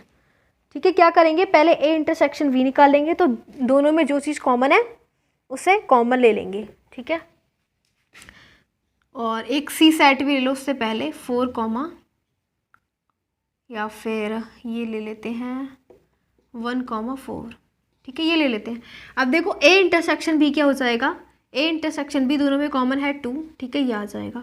एंड A इंटरसेक्शन C निकालेंगे तो क्या हो जाएगा, A और C में क्या है कॉमन, A और C में कॉमन क्या है 1। ठीक है, तो गाइस ये क्या इक्वल है, A intersection V is not equals to A intersection C, और इम्प्लाई दैट कि B और C के भी इक्वल लेंगे। ठीक है, B और C भी इक्वल लेंगे। ठीक है, तो एग्जाम्पल दिया जिसमें A intersection B is not equals to A intersection C। या फिर एक काम करो, इसका एग्जाम्पल ये मत लो, एक चीज़ हर चीज़ में कॉमन लो। ठीक है, ये हो जाएगा 1। ठीक है, ऐसे ले लो। ठीक है, इसको लेना 1,3। ठीक है, तो पहले A इंटरसेक्शन V निकालेंगे तो क्या आ जाएगा, 1 कॉमन है, और A इंटरसेक्शन C निकालेंगे तब भी 1। तो ये दोनों इक्वल हैं। ठीक है, ये दोनों इक्वल हैं, लेकिन V और C इक्वल नहीं है। ठीक है, B और C इक्वल नहीं है। इसमें दे देगा शो दैट कि ये दोनों इक्वल हैं, नीड नॉट इम्प्लाई दैट। अगर ये दोनों इक्वल हैं तो उसकी ज़रूरत नहीं कि V और C क्या हो, इक्वल हो। ठीक है, तो ये B और C क्या है, इक्वल नहीं है, और ये दोनों है इक्वल। तो ये हो गया हमारा क्वेश्चन नंबर 10। इसका एग्जाम्पल ही देना था। एंड अब करेंगे question number 11। So now we are having question number 11 and 11 में दे रखा let A and V sets, यानी कि A और V सेट्स दे रखे हैं। If A intersection X is equal to V intersection X is equal to 5। ठीक है, यानी कि A इंटरसेक्शन X और B intersection X is equal to में 5 कॉमन है, कुछ कॉमन ही नहीं है। ठीक है, एंड A यूनियन X और V इक्वल्स टू में V union X for some set X so that A equals to B। तो हमें शो करना है इक्वल्स टू B, जैसा कि हमने क्वेश्चन नंबर इससे एक पहले वाला भी हम कर चुके हैं शो, उसमें सर हमने A equals to C show किया था। ठीक है, तो अब हमें शो करना है A इक्वल्स टू B। तो वो इससे इसके जस्ट लाइक था क्वेश्चन नंबर 3 था, वो हमें शो किया था B is equal to C, B और C इक्वल करा था, और अब शो करेंगे A इक्वल्स टू B। तो क्या करेंगे इसमें, आंसर 11, और 11 में हम क्या करेंगे, जो हमें ये दे रखा है A U X, क्या क्या दे रखा है उसे नोट कर लो। Given that A U X और B U X इक्वल दे रखे हैं, ठीक है, A यूनियन X और V यूनियन X दे रखे हैं, and A union X is equal to B union X is equal to 5 है। ओके, तो क्या करेंगे, पहले A यूनियन X, ठीक है, और इंटरसेक्शन, पहले हम क्या करेंगे, हमें A और B इक्वल बताने हैं, ठीक है। तो जो A और B हमें इक्वल बताने हैं ना, तो पहले हम दोनों में A और A ले लेते हैं इंटरसेक्ट के साथ। इंटरसेक्शन A, इधर V, और इस वाले में भी B यूनियन X के साथ भी इंटरसेक्शन ले लेंगे A, ठीक है। पहले हमने केवल A और A ले लिया साथ में, और फिर नेक्स्ट स्टेप में हम क्या करेंगे, A यूनियन X और फिर इंटरसेक्शन, फिर B भी साथ ले लेंगे V, और यहाँ पे हो जाएगा V इंटरसेक्शन, क्या दे रखा है यहाँ पे यूनियन, यहाँ पे यूनियन, हाँ, तो यहाँ पे यूनियन है, इंटरसेक्शन लेंगे V U X और इंटरसेक्शन B, ठीक है। तो यहाँ पे हमने दोनों के साथ इंटरसेक्ट B ले लिया और इधर ले लिया इंटरसेक्शन A। अब इसे सॉल्व करेंगे। अप्लाइंग डिस्ट्रीब्यूटिव लॉ, क्या करना है हमें, अप्लाइंग डिस्ट्रीब्यूटिव लॉ। तो डिस्ट्रीब्यूटिव लॉ के अकॉर्डिंग क्या हो जाएगा गाइस, लाइक मल्टीप्लाई, पहले ये हो जाएगा A इंटरसेक्शन A, ठीक है, और फिर यूनियन और X इंटरसेक्शन क्या हो जाएगा A, ठीक है।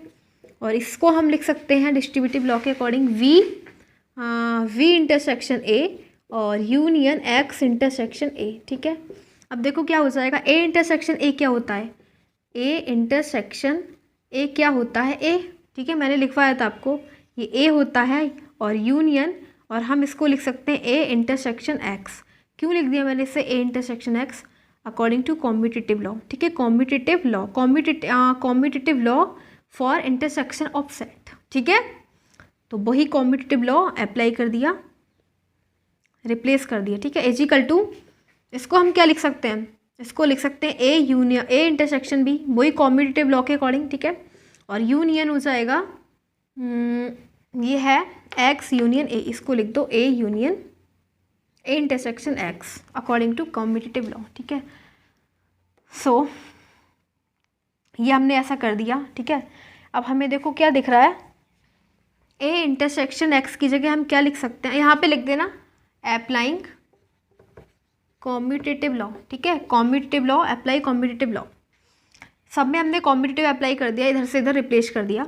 अब हमें दिख रहा है A intersection X is equal to क्या है 5, तो A intersection 5 is equal to X is equal to क्या है 5, तो A यूनियन, और यहाँ पे हो जाएगा 5 इक्वल्स टू में A, ये ऐसे ही रहेगा A इंटरसेक्शन V, और गाइस ये हो जाएगा यूनियन A इंटरसेक्शन X क्या हो जाएगा 5, ओके, इसे कह देंगे क्वेश्चन फर्स्ट।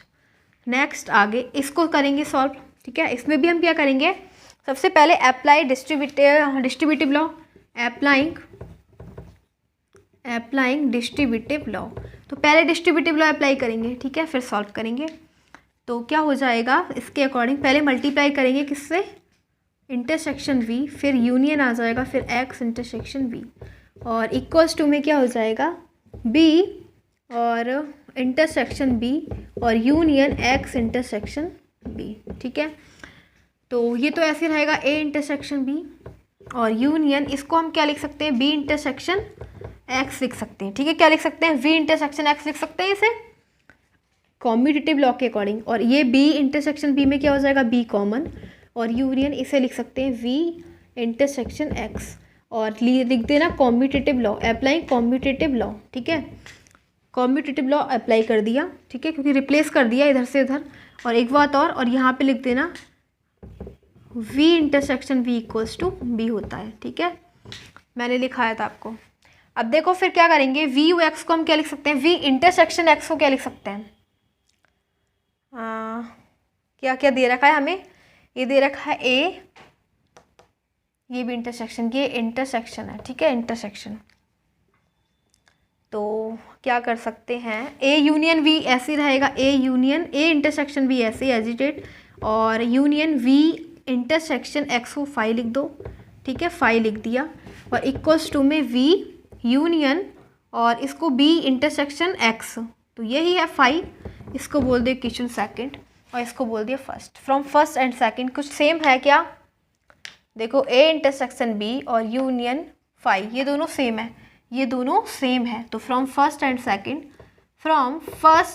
सेकंड क्या हो सकता है? B यूनियन 5 इक्वल्स टू में A यूनियन 5, और अगर इन दोनों का यूनियन निकालोगे आप 5 के साथ तो यहाँ पे B मिलेगा और यहाँ पे A मिलेगा।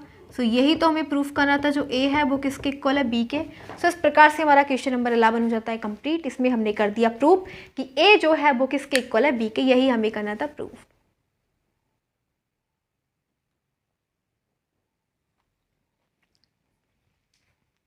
We are having question number 12, and in question number 12 there is given that find sets A, V and C. हाँ, 3 sets are there A, V and C such that, इस प्रकार की A intersection V, V intersection C and A intersection C are non empty set. तीनों set दे रखे non empty set है, and A intersection V intersection C is equal to 5, ये हमें करना है, और ये तीनों को अगर सॉल्व करेंगे तो वो 5 है। तो ऐसे कौन कौन से सेट हो जाएंगे? तो सबसे पहले हम सेट ही देख लेते हैं। पहले हम A लेते हैं 1, 2 और V लेते हैं 2, 3, ठीक है, एंड C लेंगे 3, 4, ठीक है, इनको लेते हैं, सेट ले ली हमने, ओके। फिर देखो क्या करेंगे, अब हमें निकालना है A इंटरसेक्शन V।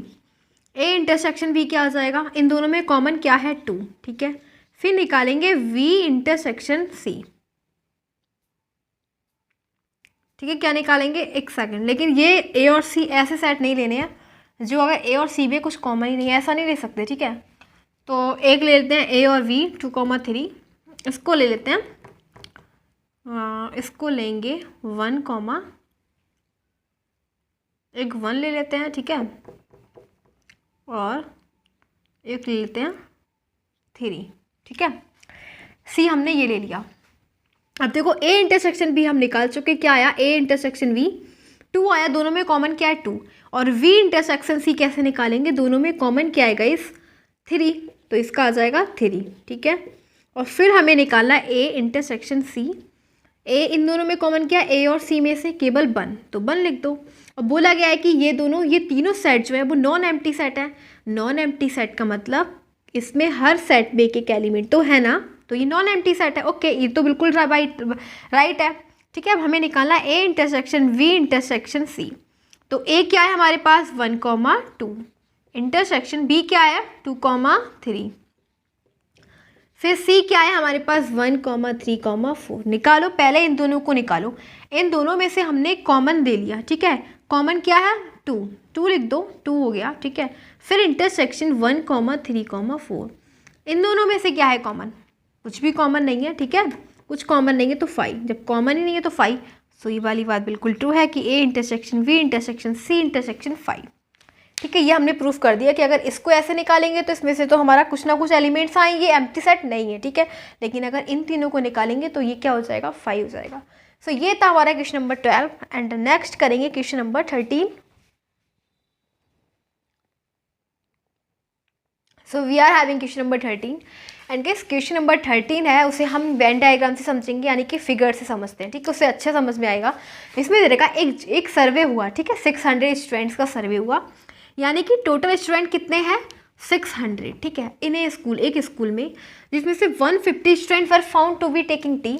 उसमें से 150 स्टूडेंट क्या ले रहे हैं? टी ले रहे हैं, ठीक है, एंड 225 क्या ले रहे हैं? कॉफ़ी ले रहे हैं, और 100 ऐसे हैं जो टी भी ले रहे हैं, कॉफ़ी भी ले रहे हैं। तो हमें क्या निकालना है? ऐसे स्टूडेंट निकालने हैं जो ना ही तो टी लेते और ना ही कॉफ़ी लेते हैं, ठीक है।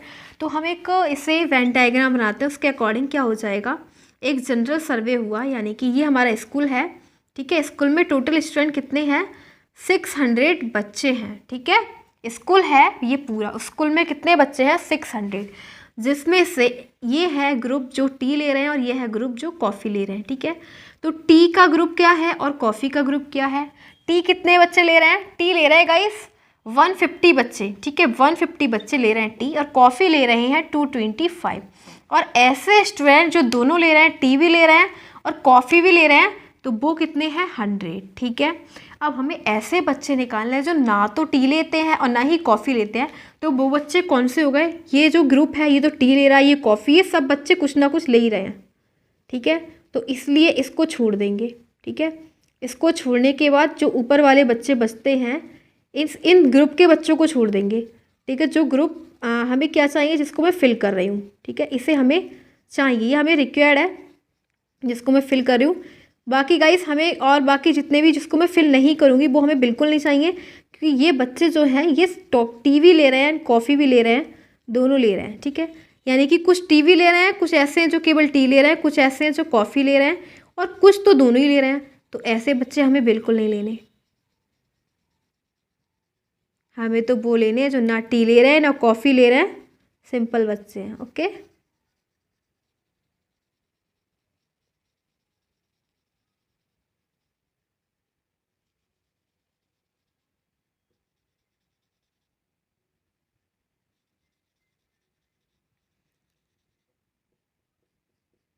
तो ये बच्चे हमें फाइंड करने हैं जिसको मैंने फिल किया है।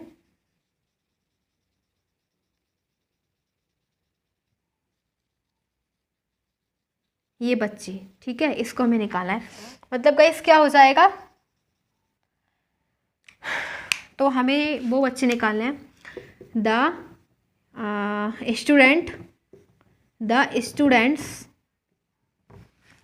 Students who neither take coffee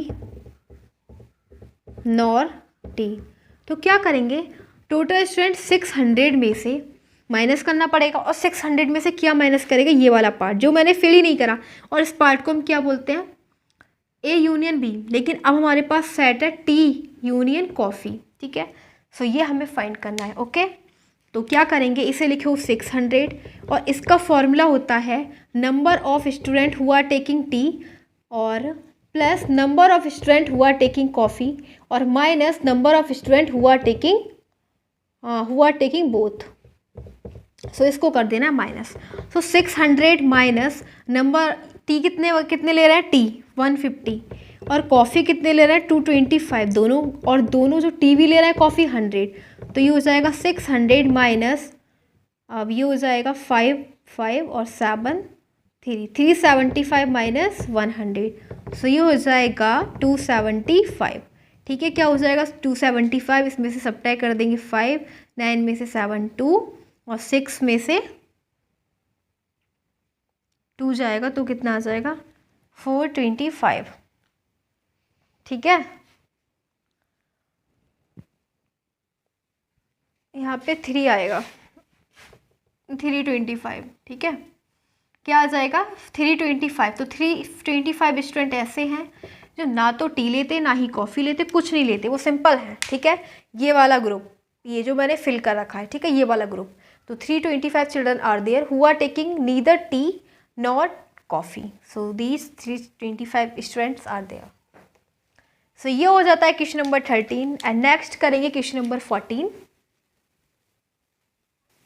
so now we are having question number 14, and question number 14 में क्या दे रखा है उसको देखते हैं। सो क्वेश्चन नंबर 14 में हमें दे रखा है इन ए ग्रुप ऑफ स्टूडेंट्स, यानी कि स्टूडेंट्स का ग्रुप है जिसमें 100 स्टूडेंट्स नो हिंदी, 100 बच्चे हैं जिन्हें हिंदी आती है, 50 ऐसे हैं जिन्हें इंग्लिश आती है, एंड 25 ऐसे हैं जिन्हें दोनों आती है, हिंदी एंड इंग्लिश दोनों आती है। Each of the students knows either English और Hindi.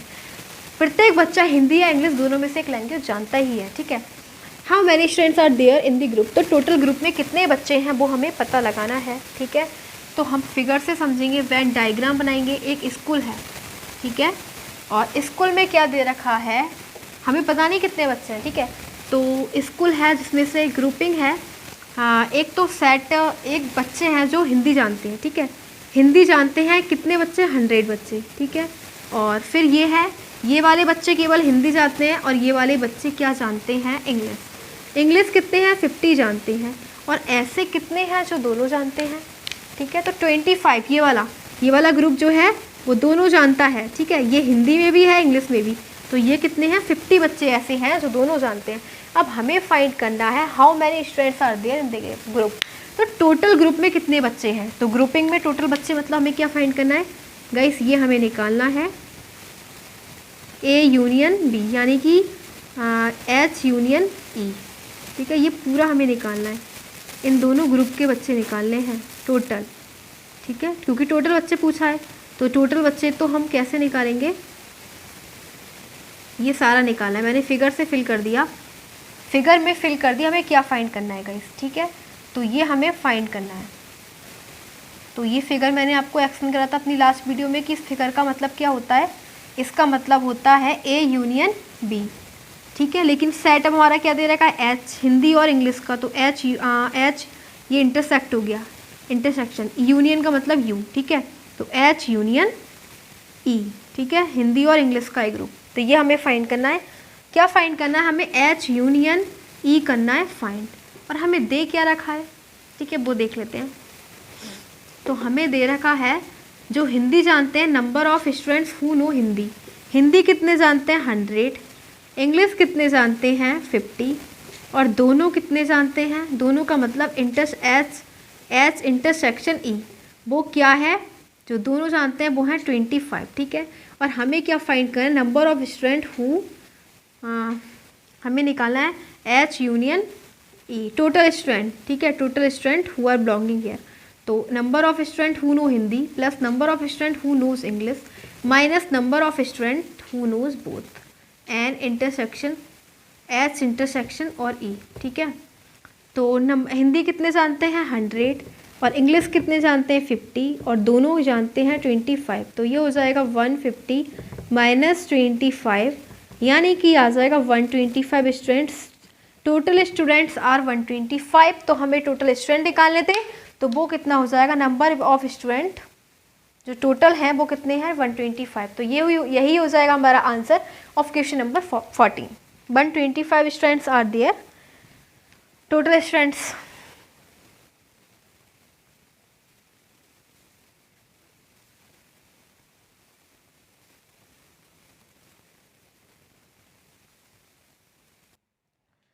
So now we are having question number 15, and in question number 15 there is given that in a survey, एक सर्वे में 60 पीपल, यानी कि 60 पीपल का सर्वे हुआ है, यानी कि टोटल पीपल कितने हैं 60। इट वॉज फाउंड दैट, ये पता लगाया कि 25 पीपल हैं रीड न्यूज़पेपर एज, 25 पीपल जो न्यूज़पेपर एच पढ़ते हैं, एंड 26 पीपल ऐसे हैं जो न्यूज़पेपर टी पढ़ते हैं, एंड 26 आई पढ़ते हैं, और 9 जो एच और आई दोनों पढ़ते हैं, और 11 ऐसे जो एस एंड टी पढ़ते हैं। ठीक है, और 8 ऐसे हैं जो टी एंड आई पढ़ते हैं, और 3 ऐसे पीपल हैं जो तीनों न्यूज़पेपर पढ़ते हैं।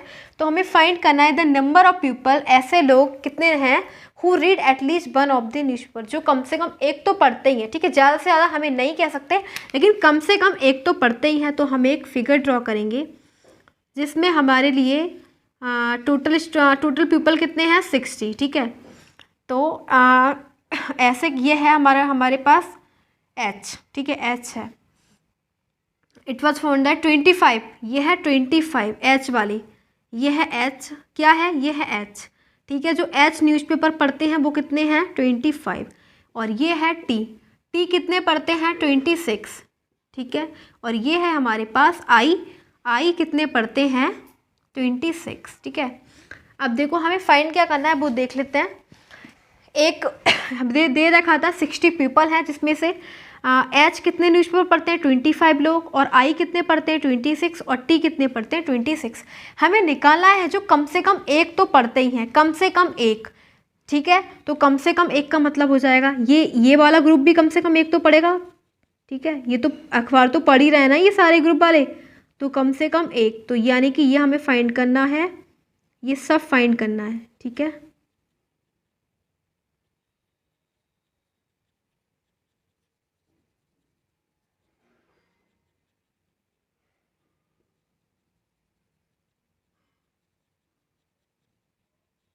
तो जो मैंने फिल किया है वो हमें फाइंड करना है। ठीक है, और इसको हम क्या बोलेंगे गाइस, इसको बोलेंगे हम A union B union C. जैसे कि हमने 2 सेट का यूनियन का मतलब जो टोटल स्टूडेंट निकालते हैं ना, टोटल चीज़ टोटल का मतलब यूनियन होता है, तो अब हम 3 सेट का यूनियन निकालेंगे, क्योंकि हमें तीनों में यूनियन चाहिए, तीनों का टोटल, ठीक है। तो तीनों का टोटल मतलब हो जाएगा A union B union C. लेकिन यहाँ पे सेट ए नहीं है, यहाँ पे सेट है एच है और टी है और आई है, ठीक है। तो हमें निकालना है एच यूनियन टी यूनियन आई, ओके। तो यहाँ और मैंने अभी आपको फॉर्मूला लिखवाया था कि 3 सेट के, ठीक है, 3 सेट का यूनियन ऑफ 3 सेट, तो कैसे निकालेंगे n A union B union C, number of total, ठीक है। तो क्या हो जाएगा, पहले लेंगे एन ए, ठीक है, प्लस एन बी।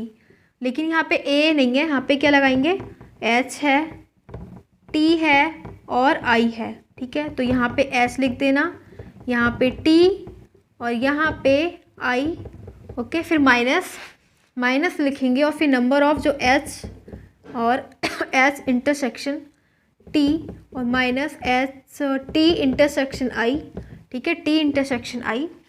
और फिर हो जाएगा एच टी हो गया जो पढ़ते हैं एच आई, ठीक है, और एच और आई, ठीक है। और फिर यहाँ पे लिखना प्लस जो तीनों पढ़ते हैं, ठीक है। तो इंटरसेक्शन टी इंटरसेक्शन आई। अब गाइस देखो हमें दे रखा है क्या दे रखा है वो हम लिख लेते हैं। तो ये लिखेंगे जो एच पढ़ते हैं वो कितने हैं 25, और जो आई पढ़ते हैं वो कितने हैं 26, और जो टी पढ़ते हैं वो कितने हैं 26, और जो एच और टी दोनों पढ़ते हैं वो कितने हैं दे रखा है H and 9, H and I, ठीक है। एच एंड आई पढ़ते हैं 9, और एच एंड टी कितने पढ़ते हैं एच एंड टी पढ़ते हैं गाइस 11, और टी एंड आई क्या पढ़ते हैं टी एंड आई पढ़ते हैं 8, ठीक है। और तीनों एच इंटरसेक्शन टी इंटरसेक्शन आई क्या दे रखा है हमें दे रखा है 3, ठीक है। सो ये जो वैल्यू है वो हम इसमें लगा देंगे, सिंपल। क्या दे रखा है एच कितने पढ़ते हैं 25, ठीक है, प्लस टी कितने पढ़ते हैं टी दे रखा है 26, और प्लस आई कितने पढ़ते हैं तो आई भी 26 ही है, माइनस एच और टी 11, ठीक है, माइनस टी एंड आई 8, और फिर माइनस एच एंड आई 9, और फिर तीनों, तो तीनों क्या हो जाएगा 3, ठीक है। तो ये क्या हो जाएगा एडेड वाले ऐड कर देंगे, तो ये हो जाएगा 52 और 25 77, ठीक है, 77 प्लस 3 माइनस ये हो जाएगा 19 28, तो इन दोनों को ऐड कर देंगे 80 माइनस 28 52, तो 52 ऐसे हैं, टोटल कितने हैं 52 है, ठीक है। तो टोटल हमने निकाले थे जो तीनों अखबार पढ़ते हैं वो क्या है 52, ठीक है। सो ये हमारा है फर्स्ट हो जाएगा, लेकिन 15 में हमें 2 दे रखे हैं, ठीक है। अभी नेक्स्ट दे रखा है, नेक्स्ट में क्या निकालना है the number of people who exactly read at least 1 newspaper, at least 1 जो एग्जैक्टली एटलीस्ट 1 न्यूज़पेपर, जो अब हमें ऐसे निकालने हैं जो एग्जैक्टली 1 ही पढ़ते हो, ठीक है, एक से ज़्यादा कोई नहीं पढ़ते हो, ठीक है। अभी केवल एक ही पढ़ते हो, ठीक है। तो इसमें हम थोड़ा सा ठीक कर देते हैं कि इस फिगर में क्या निकलवाया है। अब केवल एक पढ़ने वाले न्यूज़पेपर जो केवल एक पढ़े, एक से ज़्यादा 2 नहीं पढ़े, ठीक है, एक से ज़्यादा 2 नहीं पढ़ ले, केवल एक ही पढ़े। अगर एच पढ़ने वाले तो केवल एच ही पढ़े, टी पढ़ने वाले तो केवल टी, और आई पढ़ने वाले तो केवल आई। तो वो हमें निकाला है कि एच प्लस टी और आई की तीनों ऐसे कौन से हैं जो केवल एक ही पढ़ते हो। तो इसको नोट कीजिएगा, फिर करेंगे सेकंड।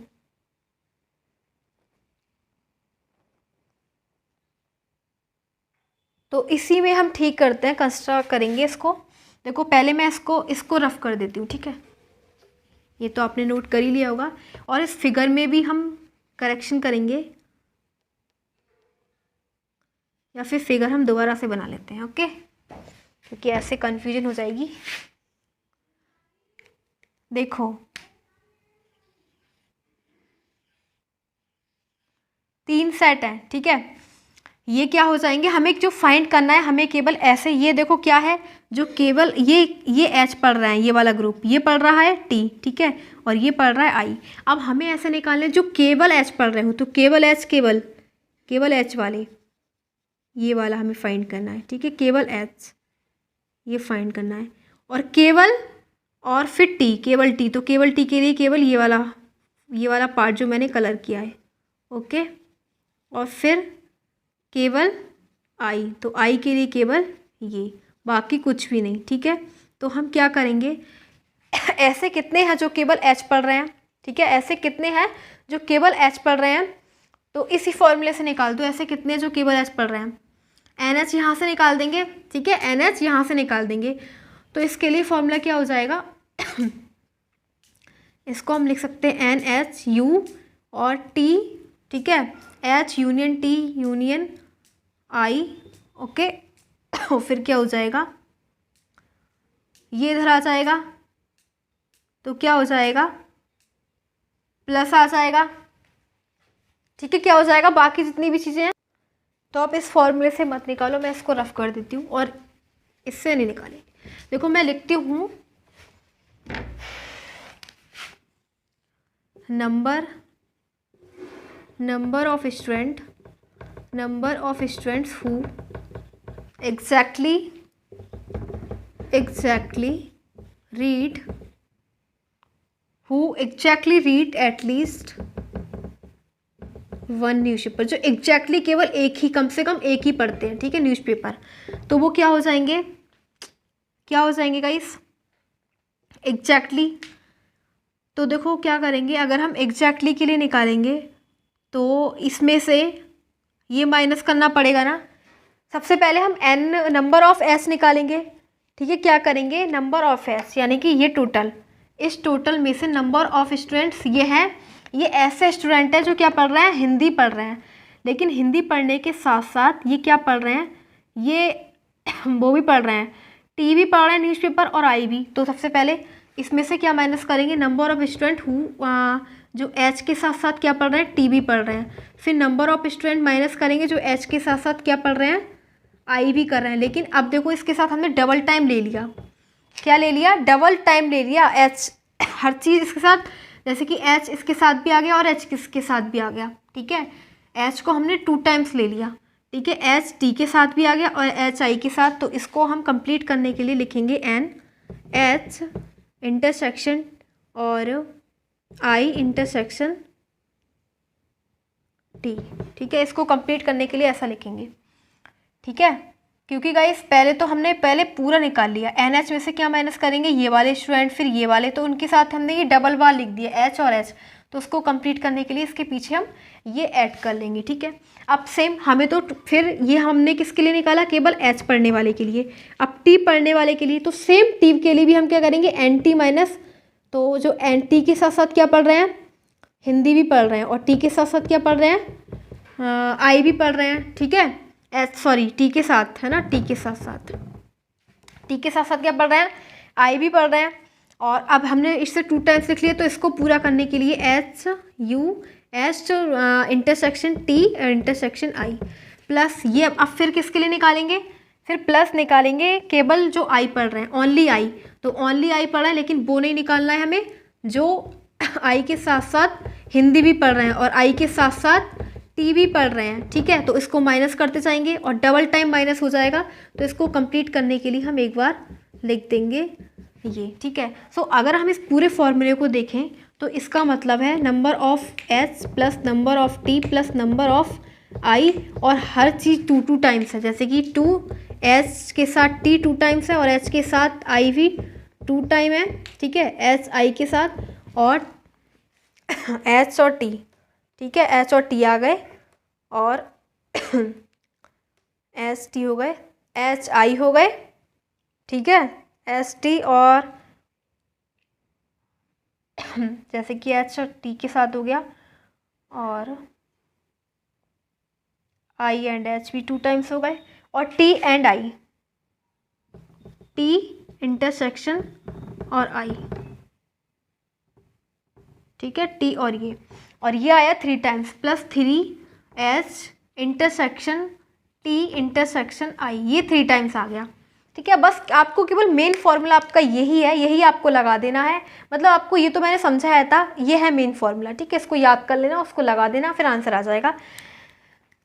तो देखो फिगर ऑफ रफ कर देते हैं बिकॉज का इतना स्पेस नहीं है यहाँ पे, और यहाँ पे कर लेते हैं। तो ऐसे कितने स्टूडेंट हैं जो हिंदी पढ़ रहे हैं?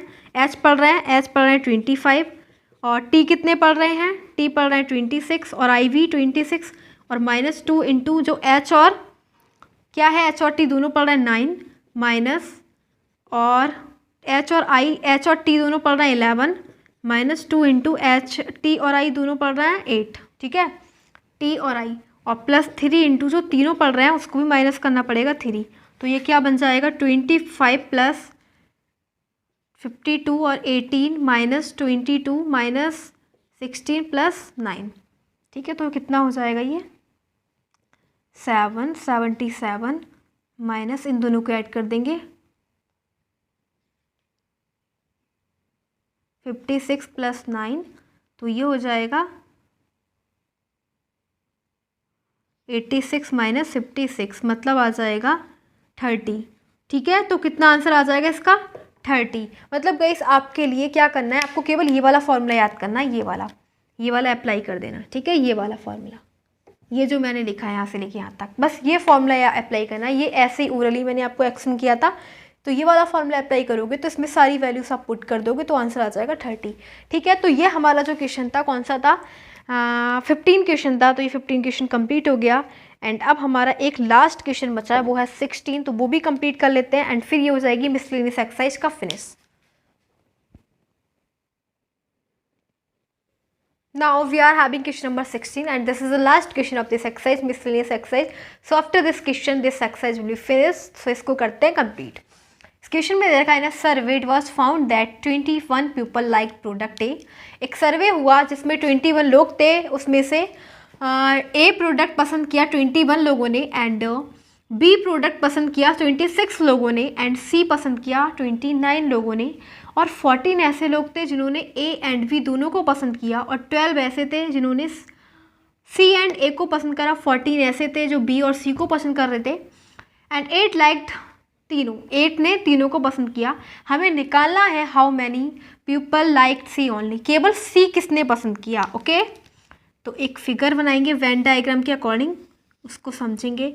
एक ग्रुप है ए, एक बी है और एक सी है। ठीक है, तो सर्वे में कितने लोग हैं ऐसा नहीं दे रखा कुछ भी। ठीक है, 21, देखो ये है ए पसंद करने वाला ग्रुप, ये है बी पसंद करने वाला, और ये है सी पसंद करने वाला। ठीक है, तो ऐसे कितने लोग हैं जिन्होंने ए पसंद करा, तो वो है 21। कितने हैं?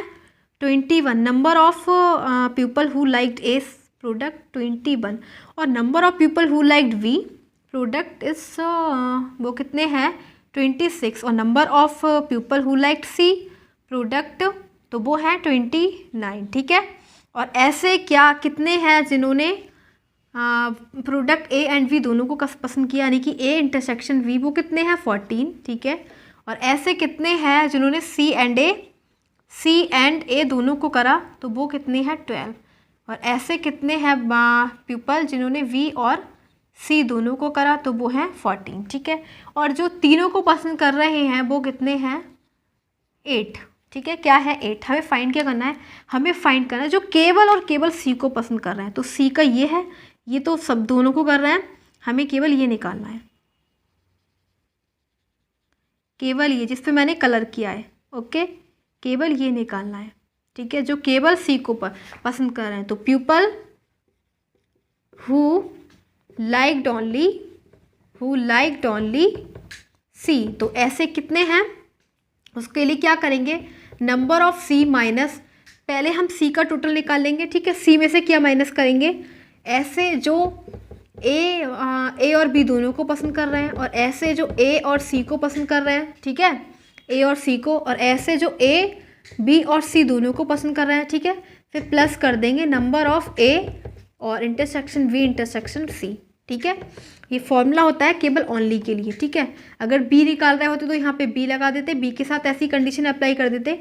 अब केवल सी के लिए, तो एन सी कितना है हमारे पास? नंबर ऑफ केवल जो सी को पसंद कर रहे हैं 29। ठीक है, माइनस जो ए और बी दोनों को करा 14, माइनस ए और सी को, तो वो हो जाएगा 12, और जो बी और सी को कर रहे हैं वो 14 है, और जो तीनों को कर रहे हैं वो है 8, ठीक है।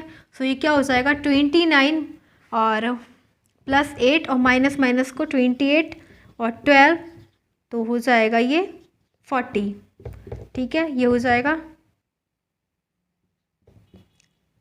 कुछ मिस्टेक हो गई क्योंकि नेगेटिव नहीं आएगा, ठीक है।